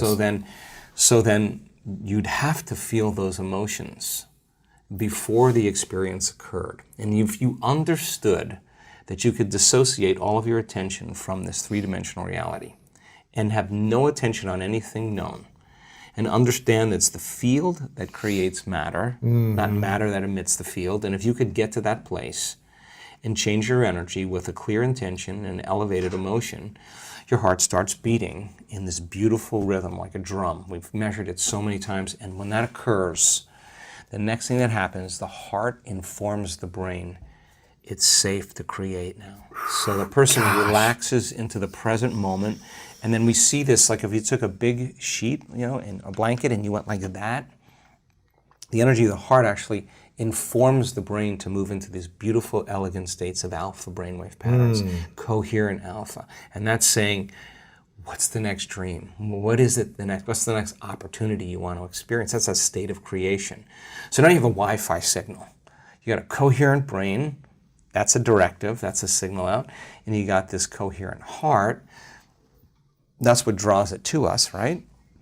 You combine those two, and if there's a vibrational match between your energy and that potential in the quantum field, and you're feeling abundant, And whatever your brain associates with being abundant, that's your call. That's what the creative process is. This is the creative center. The brain, frontal lobe, actually says, what would it be like to be creative or abundant? I don't know what it'd be like to be abundant. Well, then go read a few books on people who actually became abundant and realized it wasn't a glorious process. They failed miserably. They got betrayed. They learned a lot of lessons, but they persevered. And what are the qualities of that person that you could embody? That's the key, right? Because it's not about wealth. It's who you become, right? Because people think it's about their wealth, but it's the becoming process. It's the overcoming. That attracted that, right? Of course. So then you got to turn the battleship around, because most people say, I can't feel grateful for my wealth because it hasn't happened yet. That's the hypnosis. Waiting for the experience to happen to feel grateful. Well, that's Newtonian, that's three-dimensional reality, that's cause and effect. The quantum, you got to feel it in order for you to experience it. Okay, so this heart becomes like an amplifier, and it sends that signal out, and that frequency can carry the thought of your abundance. Suffering cannot carry the thought of your abundance. Lack cannot carry the thought of your abundance. It's a different frequency, right? We feel different feelings like suffering. We think different thoughts, right? So people can say, I'm abundant, I'm abundant, I'm abundant, I'm abundant, all they want, but that thought is never making it to the body, because it's stopping at the brainstem, because the body's saying, I'm miserable, I'm unhappy, I'm in lack, right? So the affirmation doesn't work, right? Okay, so let's go one step further. Yes. So if you practice this, and you actually understood, well, we teach this pretty well, but if you learned it just like learning how to play handball, or learning how to hit a golf ball, learning how to dance a salsa, if you just practiced the form, you got really good at it. If you were doing it properly then, what would be the outcome? The experiment of being abundant would be that you would have to feel that feeling. It's so good at doing it with your eyes closed. You got to do it with your eyes open. Now, why? Because if you're feeling the feelings of your emotions, of your future, you're no longer looking for them. Because you're in the future now. Your body is so objective that it's believing it's living in that reality where you are abundant. And as long as you feel that emotion, you're not separate from it any longer. You're no longer in lack. You're no longer looking for it to occur. Say, why hasn't it happened yet? If you're feeling abundant, why would you look? Right? You wouldn't. So then, our job then is to be able to maintain that modified state of mind and body. So does that mean like you should check your bank account tomorrow and see if there's $500,000 in it? No. You keep tuning into that potential, and then here come the synchronicities. Yes. What's that? That's feedback in your environment. It's the universe saying, hey, Lewis, whatever you're doing, all of a sudden, we are starting to create, right? And I think it's so important for people to remember that they're the creators of their lives instead of the victim of their lives, right? So the victim is saying, I'm feeling this way because that person or that circumstance, or I don't have any money, is causing me to feel this way. That's my relationship with money. What that really means is I'm using my lack to reaffirm my dependency, my addiction, my conditioning. That's my relationship with money, is that I put my attention on money because I don't have it. So their relationship with money is, of course, built on lack. And so when they don't have it, they feel bad. And what they're really saying is, my outer environment, my reality is actually controlling the way I feel and the way I think. So, Lewis, why are you in a good mood today? Things are going good. Why in a bad mood? Things are going bad today. So this unconscious program of victimization is saying that we're allowing our environment to influence the way we feel and the way we think. Isn't that what victimization is? And the stronger the emotion we have to our lack, the more we put our attention on the fact that we don't have it, right? Yeah. And so then the person has forgotten that they're creating reality, because what they're creating is lack. And they're creating more of it. And then they try harder, and they force harder, and they control more. And they're more exhausted, and their body's tired. And they're breaking down, right. So the experiment then is, let's try it another way. Let's create from the field instead of from matter. Get a coherent heart, get a coherent brain, relax in the heart, and energy moves right into the brain. We've measured this 1,000 times. And all of a sudden, the person moves into these beautiful, elegant brainwave states where they're super creative, right? So the longer you're conscious of that energy, the more you draw that future to you. So then, what does the synchronicity mean? It means whatever you're doing inside of you is producing that effect outside of you. Pay attention to what you did. Keep doing and do more it of it. again. Yeah. So generate a little bit more abundance. Just do it for an experiment. Now, when the synchronicity happens, do you think you feel suffering or do you think you feel a little excitement? You feel inspired, right? So then that synchronicity is saying, use this energy, use this feeling. It should be easier for you to feel this now and go back and do it again. Keep the experiment going. Then here comes the promotion. Here comes the email. Here comes the person you meet at the right time, Yes. right? Whoa, we have something happening here. And then that becomes the momentum, right?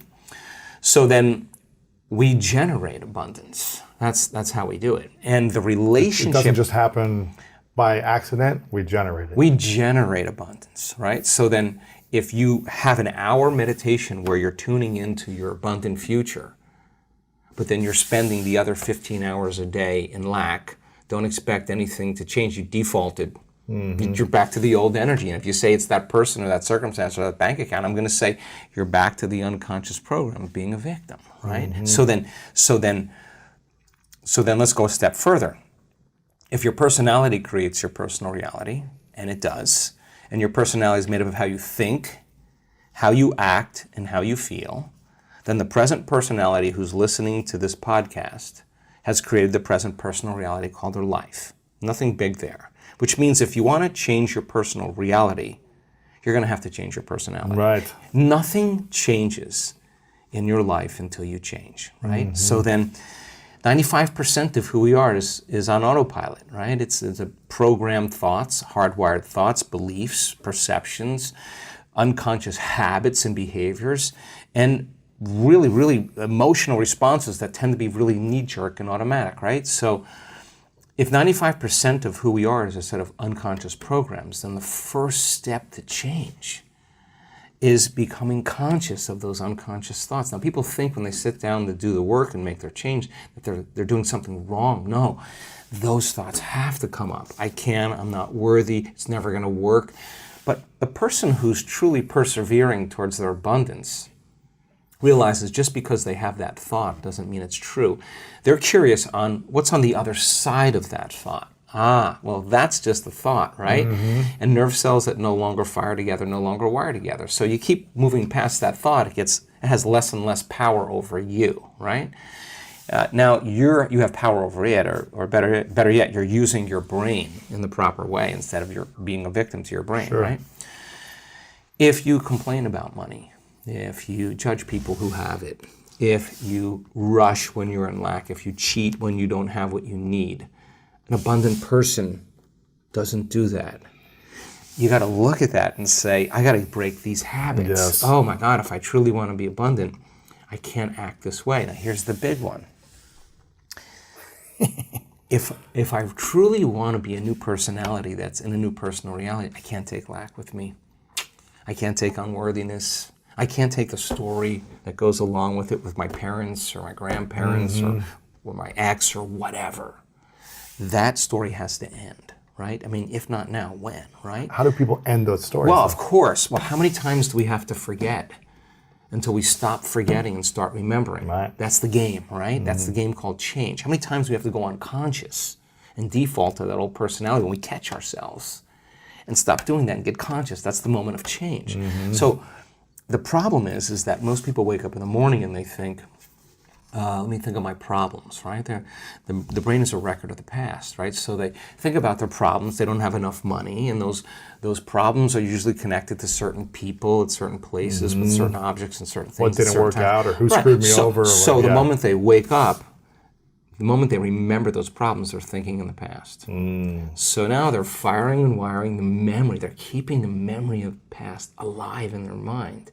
The problem is, every one of those memories has an emotion associated with it because we've experienced it. So when they feel the lack, when they feel the unhappiness, when they feel the anxiety, now the body's in the past.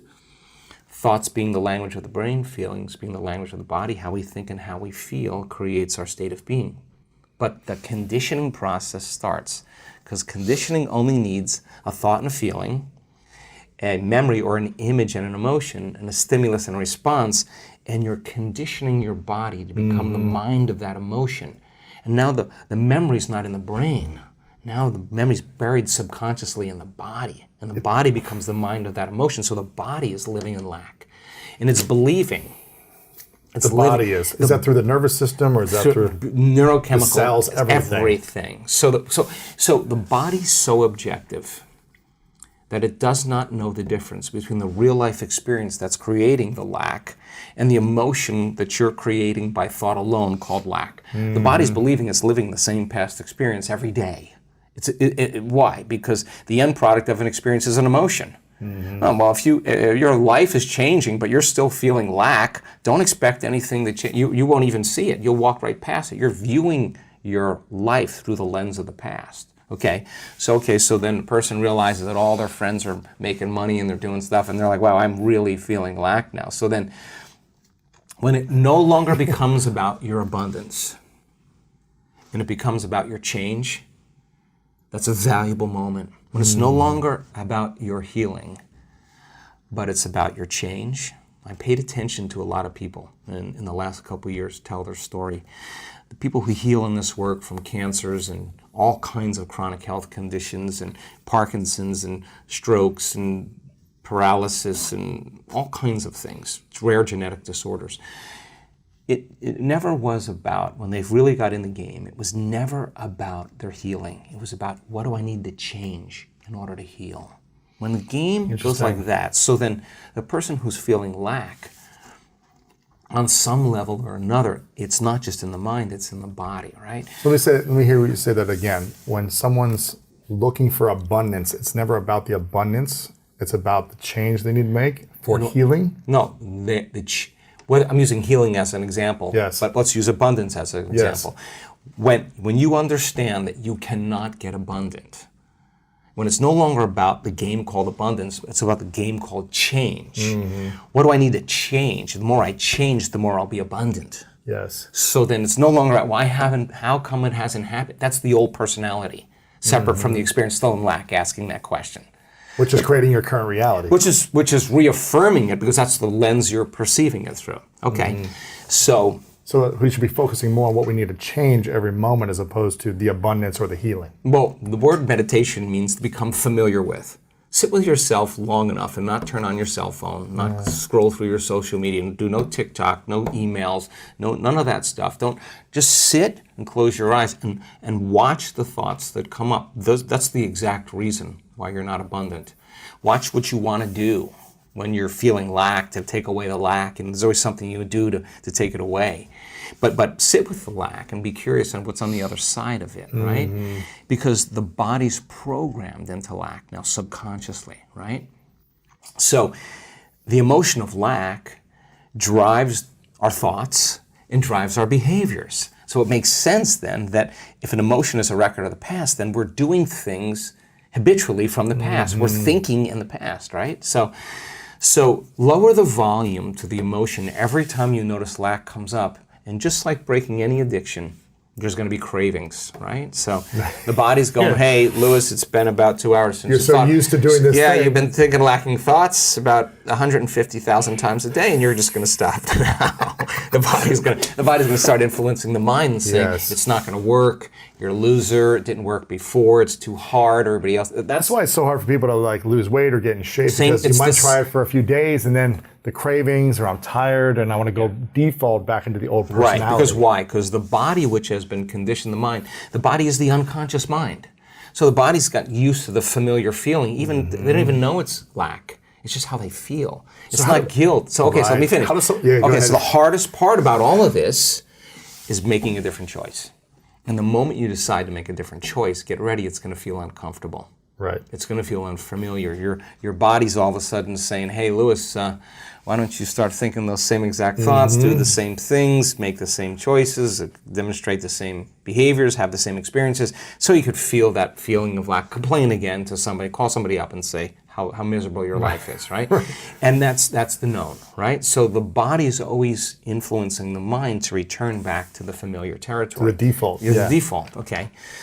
All right, so now the person says, okay, what thoughts do I not want? What would an abundant person think this way? The people in our work that have created, I had a guy come to our event. I love this guy. He healed himself. He tried to take his life 3 times. When he told me that when he came to our work, he didn't have $2 to rub together. He's worth hundreds of millions of dollars now. And just keeps giving it away. Wow. His lesson wasn't the wealth, it was who he became. So it's the overcoming process that is the becoming process. Right? Who did he become in that journey? Exactly. He had to get beyond all of those thoughts of his past, all the mistakes he made, all the things he did wrong, all the money he owed there, all of that. That was like, he just had to no longer be that person any longer.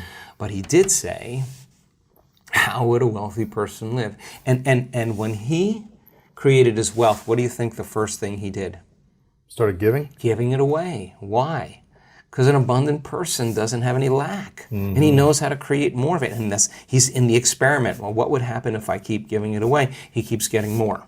That's a good experiment to have, because he is actually living in that abundant state. He also had tremendous healings taking place, because when you heal your heart, you heal your mind. I mean, it's just the way it is. We saw it so many times, right? So he healed his heart. He got an upgrade. He got an upgrade, right? Yeah. So then the next fundamental question is, how would an abundant person think?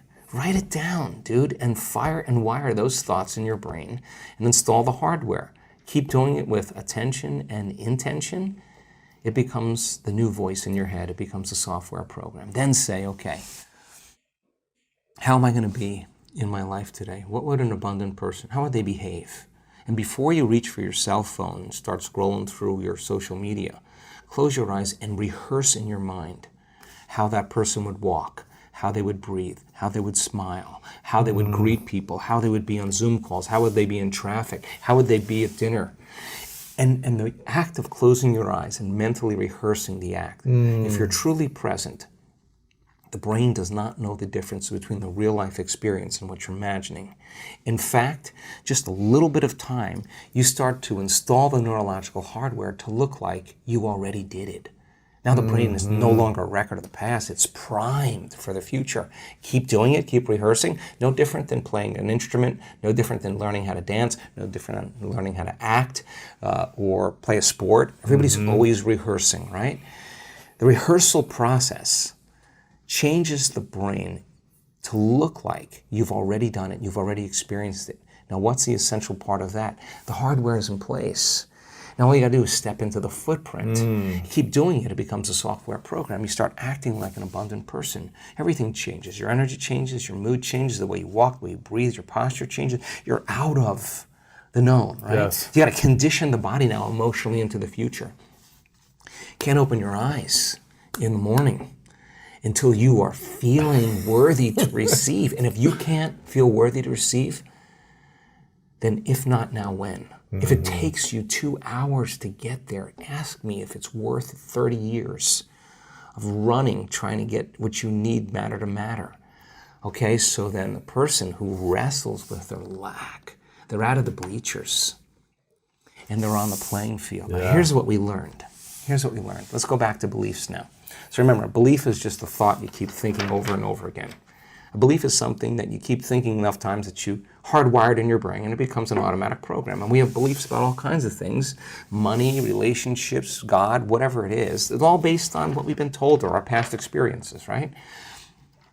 The boundaries of those beliefs are our emotions, right? So let's just say you got betrayed or somebody abused you or your father told you that money was bad and there's never enough of it or whatever. That's a story, okay?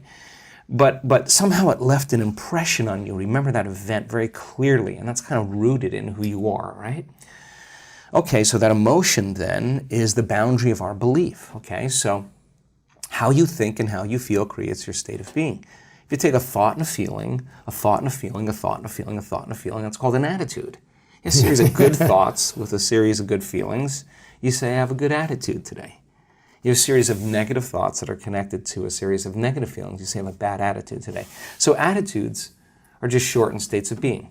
Good attitude in the morning, bad attitude in the afternoon. If you take an attitude and attitude and attitude and you keep those up and you string attitudes together, you create what's called a belief. And a belief is just an extended state of being. So So if you keep thinking the same thought, you keep hardwiring it in the brain, you keep feeling the same feeling, you keep conditioning in your body, the redundancy of that cycle over and over again conditions the body to subconsciously become the mind of that belief. And all beliefs are subconscious states of being. Okay. Take a belief, and you string them together, you form what's called a perception. And perceptions are just such extended states of being that we're unconscious. And so then we edit out reality. In fact, most people don't see things the way they are. They see things the way they are, right? And people are always filling in reality unconsciously based on their memory. They could be married to a person for 40 years and they don't see the person, they see the memory of the person, right? And there's research to prove this, okay? So how do we change a belief or perception about ourselves or our lives, okay? We've studied this. Okay, let's just say that lack is ingrained in there. You got the story, you lived on the streets, you lost everything, you got betrayed, your business partner took everything, took your wife, you got the story in the half, okay? Okay, you got to start telling a new story of the future, right? You got to believe in that future more than you have to believe in the past. So how do you do that? You only believe in the past when you feel the emotions of the past. The only time you're going to believe in the future is when you feel the emotions of the future, right? Okay? So in order for us to change a belief or perception about ourselves and our lives, we have to make a decision with such firm intention that the amplitude of that decision carries a level of energy that's greater than the hardwired programs in your brain and the emotional conditioning in your body. And your body literally has to respond to your mind. That the choice that you're making to change in that moment becomes a moment in time that you never forget. Now here's the key. Physically, the stronger the emotion you feel when you make that choice, the more you'll remember the decision. Okay, so then how do we down-regulate that old belief? If the trauma created an emotional quotient of 6 or 7, then your decision to change your beliefs got to be a 9. Right. And you got to come out of your resting state, and that moment has to define you. You could say, I know exactly where I was, the time of day it was, who I was with, when I made my mind up to change, right? Because you created a long-term memory. Long-term memories are created from strong emotion, right? But if the amplitude of that emotion is greater than the betrayal, boom, the body starts responding to the mind, and you're actually giving your body a taste of the future emotionally. So you brand your... What's possible. No, your body's actually getting the taste of that future event. It's experiencing the future now. Exactly. Big explosion in the quantum field. Big explosion. So the side effect of that is if you combine that clear intention with that elevated emotion, you're basically remembering your future, and it looks no different than remembering your past. Think neurologically within the circuits of that memory and feel within the emotions of that new belief and watch your life begin to change, because nothing changes in our life that we change. And when we change our energy, we change our life. So now the experiment all of a sudden is no longer based on it being hard or trying or wishing or wanting or hoping. That's what we do when we're in lack or separation. It's about change.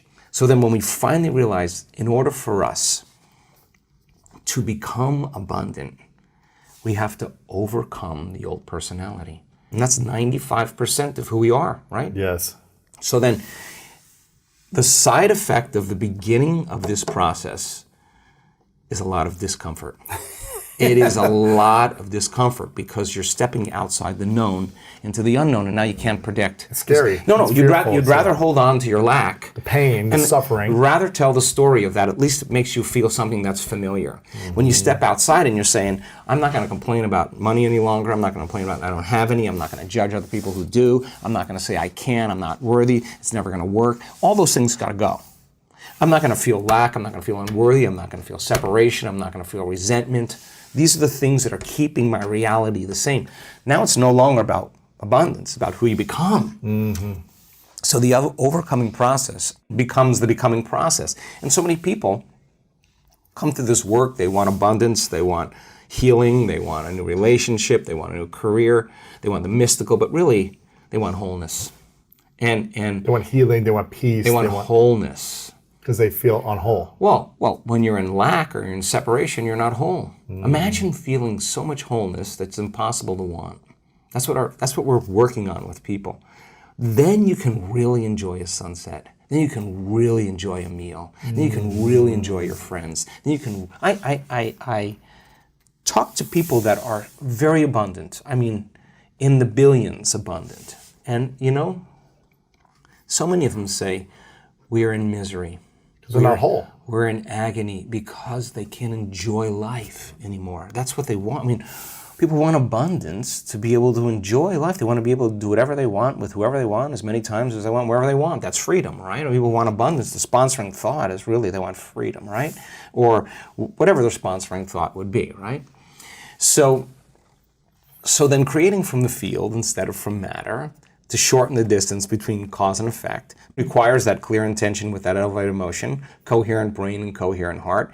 Tune into that energy and feel it with your brain and your heart. I mean, we have plenty of ways to do that.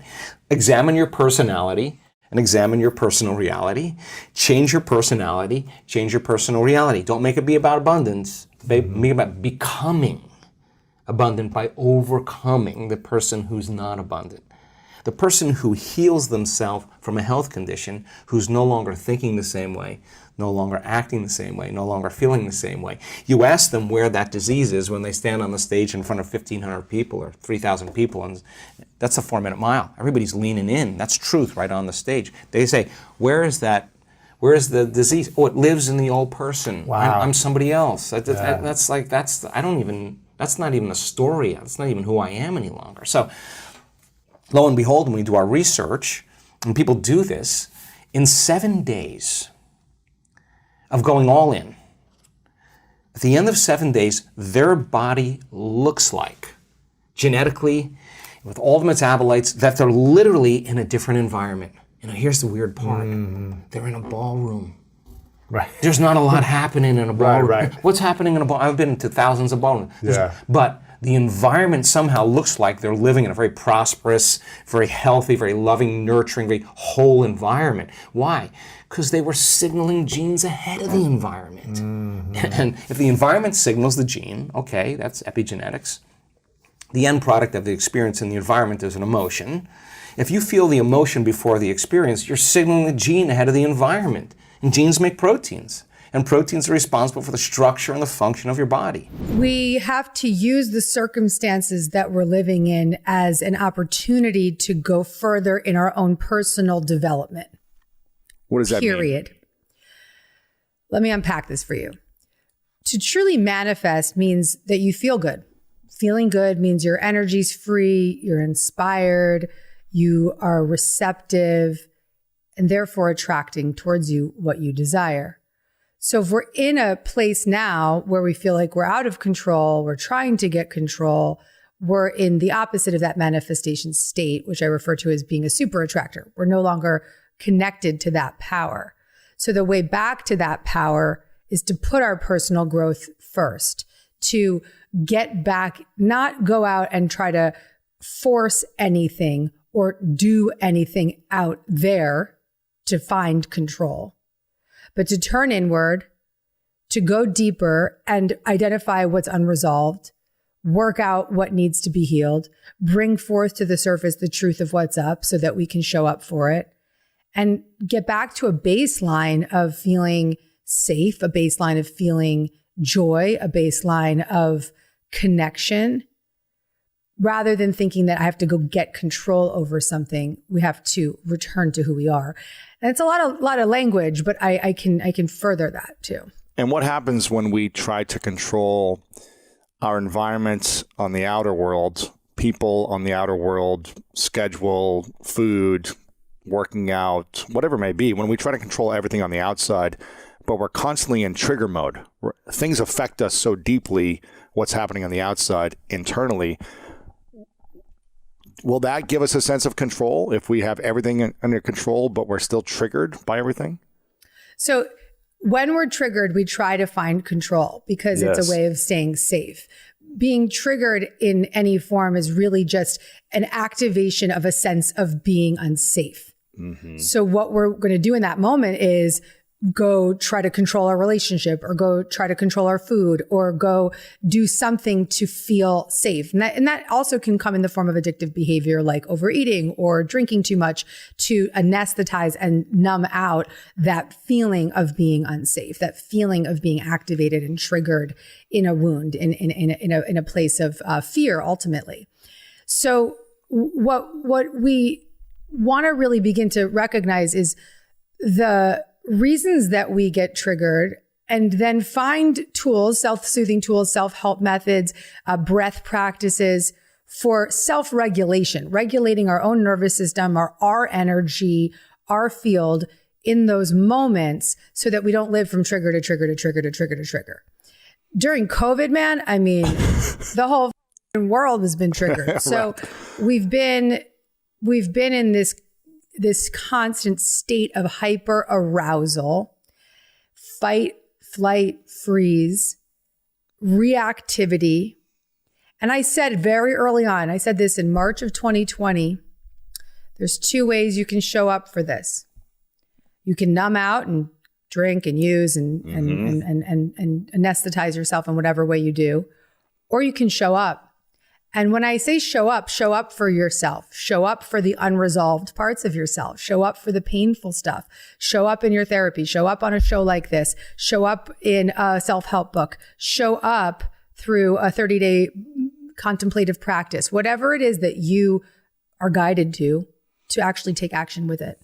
So we had 2 choices, and we still have that choice. Even if it's been a year of numbing out, you can choose again right now. Yeah. What's been the biggest internal trigger for you that still affects you today that you haven't fully gotten over the hump? Or do you feel like you've kind of mastered that part of your life? I am in the mastery process, but I think that I will be for the rest of my life in mastery. But I'm really, really, a year ago today, I was in a much more triggered state than I am fast forward 12 months, a little more, because like everyone else, COVID activated unresolved parts of me, feelings of feeling out of control. That's a big one for me. Like you said, feeling out of control, feeling unsafe, feeling not cared for, feeling like I have to do everything.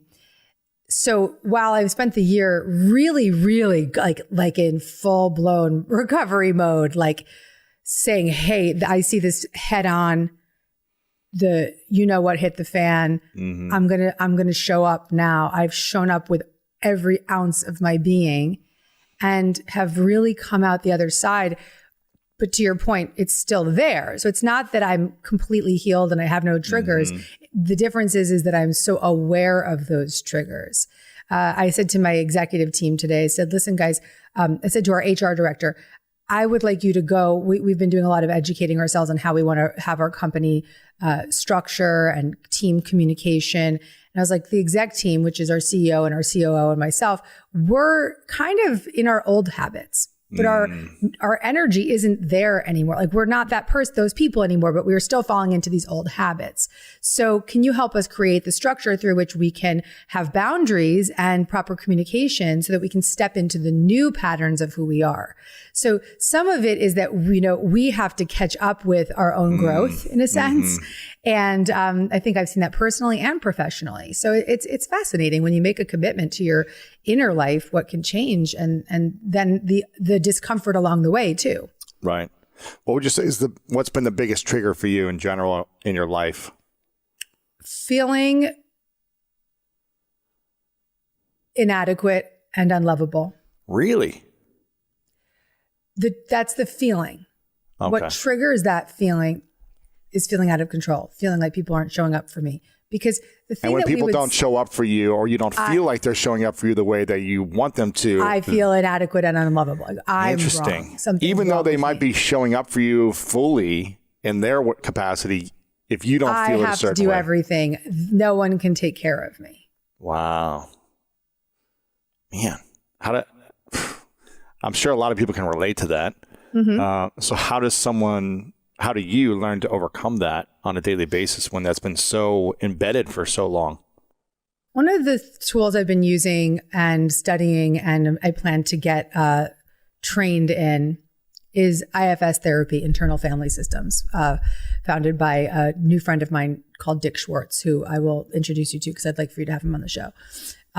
I'm his new pro bono publicist, but he's truly an amazing man, and he's created a system that is one of the most profound therapeutic systems for any human, but especially those of us who have had trauma. And the internal family system, simply put, is the belief system that we have many different parts of who we are. And we have these protector parts that protect these inner child parts, like that he refers to as exiles. And so the inner child part is I'm inadequate, I'm unlovable. And the protector part is whenever that inadequacy or that fear of not being good enough or not being cared for shows up, the protector part is I'm going to control everything around me. So it's, that's the part I call the controller, right? Another one of my protector parts is knives out, right? So that's the part of me that's like, if you mess with me, the knives are out. Don't right. Right. And another protector part could be for somebody, even numbing out could be a protector part, right? Or drinking or addiction can be an extreme protector part. So there's no bad parts, as Dick says, but the work is to really get to a deep connection with is what IFS refers to as self energy. Self could be considered, in my words, source, inner guidance system, the universe, God, the part of you, the all-knowing, loving, caring, parental part of you, really, the part of you that can care for those more extreme parts. Does that make sense? Absolutely, yeah. Yeah, it's a pretty dense idea, and it's quite the opposite of what we've been brought up to believe in. But I'm very clear that one of my intentions, because I've been practicing IFS for 8 years with my therapist, and it has had a profound impact on my well-being and my experience of other humans and my ability to witness people with compassion, even people who are really in bad ways, or people who have done harmful things, but to see them with compassion because I can see them in all of their parts. Right. And when someone's being aggressive or angry or in knives out mode or addiction mode, when you can see it in yourself, you can see it in other people. And when you can have compassion in yourself and the way you've been now or in the past, then you can start to look at other people and say, well, I don't agree with this, but I'm not going to scream at them and yell at them or get angry at them, but I can have compassion and learn to communicate in a way that they could connect with and resonate in this moment. I love that you just nailed that so perfectly, which is what is your gift, because you just said when you see it in yourself, you can see it in other people. Yeah. That is such an important point to make, because when we start to do our own personal growth work, one of the greatest benefits, one of the greatest gifts is that we start to have a greater sense of compassion for others because we recognize that we're all suffering. Wow, if I can suffer that much, then I can't imagine what that person's going through. We are all in this together. Judgment's been something that I've been working with a lot with myself and other people, especially during the last year where politics and cancel culture and right and wrong communication is constantly being talked about on social media. And I've constantly tried to check myself and say, okay, I don't agree with this, but I don't need to judge this person for their beliefs or where they're at. And when I come from a place of non-judgment when what's happening in the world, I feel more at peace. When I'm judging, I feel lower sense of energy. I feel, angry. I fixate on something like a dog trying to get a bone, as opposed to thinking more abundant and thinking about my vision. I'm focused more on like right and wrong. I love your book about, judgment, having a detox from judgments. And I'm curious, where do you still judge the most today in your life, whether it be with yourself, the world, your environment? Where's today prevalent for you, even though you're the expert in this? Sometimes the people that write the things that they need the most. So what's the part that's for you? Oh yeah, man. Listen, I wrote a book called Judgment Detox. It's very brave to put your face on the cover of a book with that title, because, whenever I'm caught out judging a friend or if they look at me like, Isn't that the girl that wrote Judgment Detox? Right? Like, oh, what the hell is she saying? Just yesterday, I was faced with a very big moment of, is this my opportunity to be radically honest? Because I'm trying to practice radical honesty. and non-judgmental at the same time. But how can I be non-judgmental in my assessment of this radical honest moment? That's tricky. It was, because the friend that I was in this dialogue with she's like, I just feel so judged by you. And in my head, I'm like, and my radical honesty part said, I am really judging you, but this is why. And when I got into the why is backed with data. The why is backed with concern for others. The why is backed with overarching care for the world. So I felt really grounded in the why.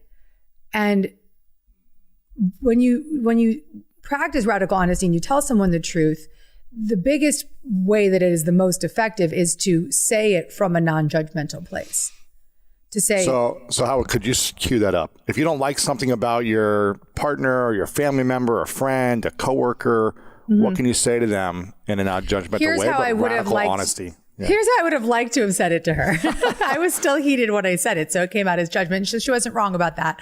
But I would have liked to have said to her, by the way, I want you to see the slippers that I'm wearing right now. I love it. I love that. Party on the top, slippers on the bottom. So I would have liked to have said to her, I have no intention of changing you. I welcome you to tell me whatever it is that you need to say. I just want to be able to tell you the truth first, and then you have every right to tell me exactly how you feel. I want to be honest with you so that I don't hold on to it, and so that we can clear the air. And it's important for me to let you know my opinion about this matter. So here it is. And then when expressing it, speak about it honestly. And then using nonviolent communication, which would really imply, I'm noticing this. It makes me feel this way. I think a resolution could be this. How about that? Yeah. And just coming at it from a place of human to human connection rather than trigger to trigger. So if I could do it over, I would have done it that way. Maybe she'll watch this. Exactly. I'll send it to her. And why do you think most people are blocking themselves in general from having what they want, whether it be the relationship or the financial abundance or the peace that they want, internal peace? What's the main blocker? Is it judgment? Is it anger and frustration? Is it their childhood traumas? What's the main thing? It's all of the above, but the root cause of our blocks is unresolved programmed belief systems about ourselves that we repurpose and replay and project onto the future every single waking moment of the day in every area.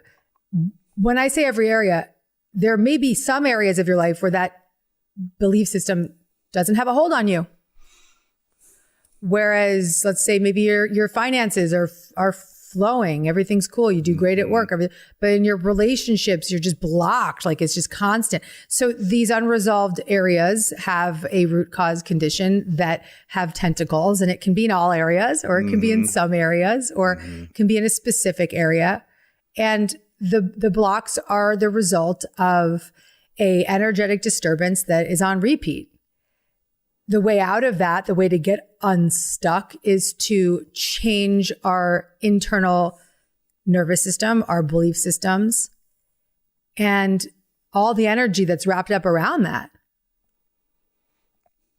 That's not easy. Yeah, you're going to say, how do you do that? Well, I mean, say someone listening is 30, 40, 50 years old and they've had a belief for that, for decades of their life. Is it as easy as being aware and conscious and the belief shifting in a moment, or do things really take a long time to shift a belief? I think I believe in quantum shifts, but I do believe that quantum shifts often come with a lot of practice and recovery behind Yeah, it's them. like you spend years of working on it, and then all of a sudden it works. It was funny. When I was talking to Dick Schwartz, the founder of IFS, I said to him, I said, Dick, it feels like it's been 10 years of hard work for overnight relationship to self, And he's like, yeah, I've heard that before. Because that there was this, I had been in IFS therapy for 8 years. And then all of a sudden one day it clicked. I was like, oh my God, my internal resourced self can care for the controller and can care for the little girl and can really navigate the system internally and get those parts out of their extreme roles. And she can be so loving and compassionate. And she's not always going to be there, but she's going to be there more often than not. Holy crap. That was, 8 years in therapy doing IFS and then, 15 years of hardcore recovery. Right. So it isn't that, but here's the good news. We may not have that click aha moment overnight, but we have to recognize that every moment of relief along the way is a miracle. The more we add up those moments of relief, the more we live a miraculous life. So the idea that growth is hard and we have to do so much and it's so heavy, we can unpack that by really witnessing that we can have fun along the way. Yeah. You can celebrate the small wins. You can enjoy the moments of relief. You can even enjoy the process of personal growth, which sounds insane, but I do. No, yesterday I felt like the last few months have been emotionally challenging, ups and downs. I haven't felt the sense of like stable emotions with certain people in my life. And I've been like, man, can I just have one day where it's not, wondering what's going to happen next. And yesterday was that day where I was like, man, this is a peaceful day. And even though I don't feel like I've had a lot of peace consistently for the last few months, I was like, I can really appreciate the full day. I can journal. I get to journal about this and reflect back like what was happening and how can I do that one more day? Great. How could I do that one more day in my life and not think about the rest of my life, but just today? What can I do to show up for myself, for peace, for my environment, for the people in my life, and continue to be in progress, like you said, and continue to work on it. And it's a beautiful thing when we can, I guess, reflect on those moments and build the miracle over time. It's not going to happen overnight, but it's like build it over time, like you said. And is there an exercise or a process that you have about evaluating our beliefs and figuring out which ones truly support us and which ones are tearing us down, and then how to replace a belief that's been so ingrained in your psyche for so long? I have a wonderful method from my book, Super Attractor, that I often say if it's the only method from the book that somebody applies, they can experience a miraculous shift from that alone. It's called the Choose Again method. Mm-hmm. And the first step is to notice the negative thoughts that you have on repeat and notice how they make you feel. So in the moment, if you can catch yourself, you can't always catch yourself, but if you start practicing this often enough, you'll get good at it. Notice, oh, there's that thought again. Oh my God. And how is it making me feel? Step one, making me feel tight in my chest. It's making me feel anxious. It's making me feel like I want to go punch the wall. It's making me feel XYZ. So you can even write it down. You can just think about it. Step two is really important. It's to forgive yourself for having the thought. Mm-hmm. When you forgive yourself for having that thought, what happens is that you no longer identify with it. You just see it as a thought that you keep thinking. You just see it, oh, there's that freaking thought again. So it's not, this is my thought. This is a thought that I'm thinking in the moment. Yeah. It's just that thought that I've thought again and again. There it is. There's that thought again. I'm not good enough. There's that thought again. I'm bad. There's that thought again. No one loves me. There's that thought again. I can't handle this. Oh, it's just there again. right? Just notice the thought. Oh, forgive the thought. Forgive yourself for having the thought. And what happened? Abraham Hicks says that a belief is just a thought that you keep thinking. When you forgive yourself for having the thought, you no longer believe that that thought is you. You see it as a thought that you keep thinking. The third step is the fun part. That's when you can choose again, where you can reach for the next best feeling thought. So in the moment, you would reach for the next best feeling thought being something that you believe in. So I always use the example, if your thought is I'm broke, I don't want you to choose again with I'm a millionaire, because the ego part of you, the fear part of you is going to be like, yeah, freaking right. Nice try. Right. You want to reach for the thought of I have that job interview next week and I'm excited about it. I have LinkedIn, which is an incredible resource. I can reach out to that friend who knows so-and-so. I have the skill set that I am really proud of. I have this education behind me. I have this resume. Whatever it is that you can lean into, that you believe in, that empowers you, that makes you feel good. And once you start to get into a momentum with feeling better, you reach for more.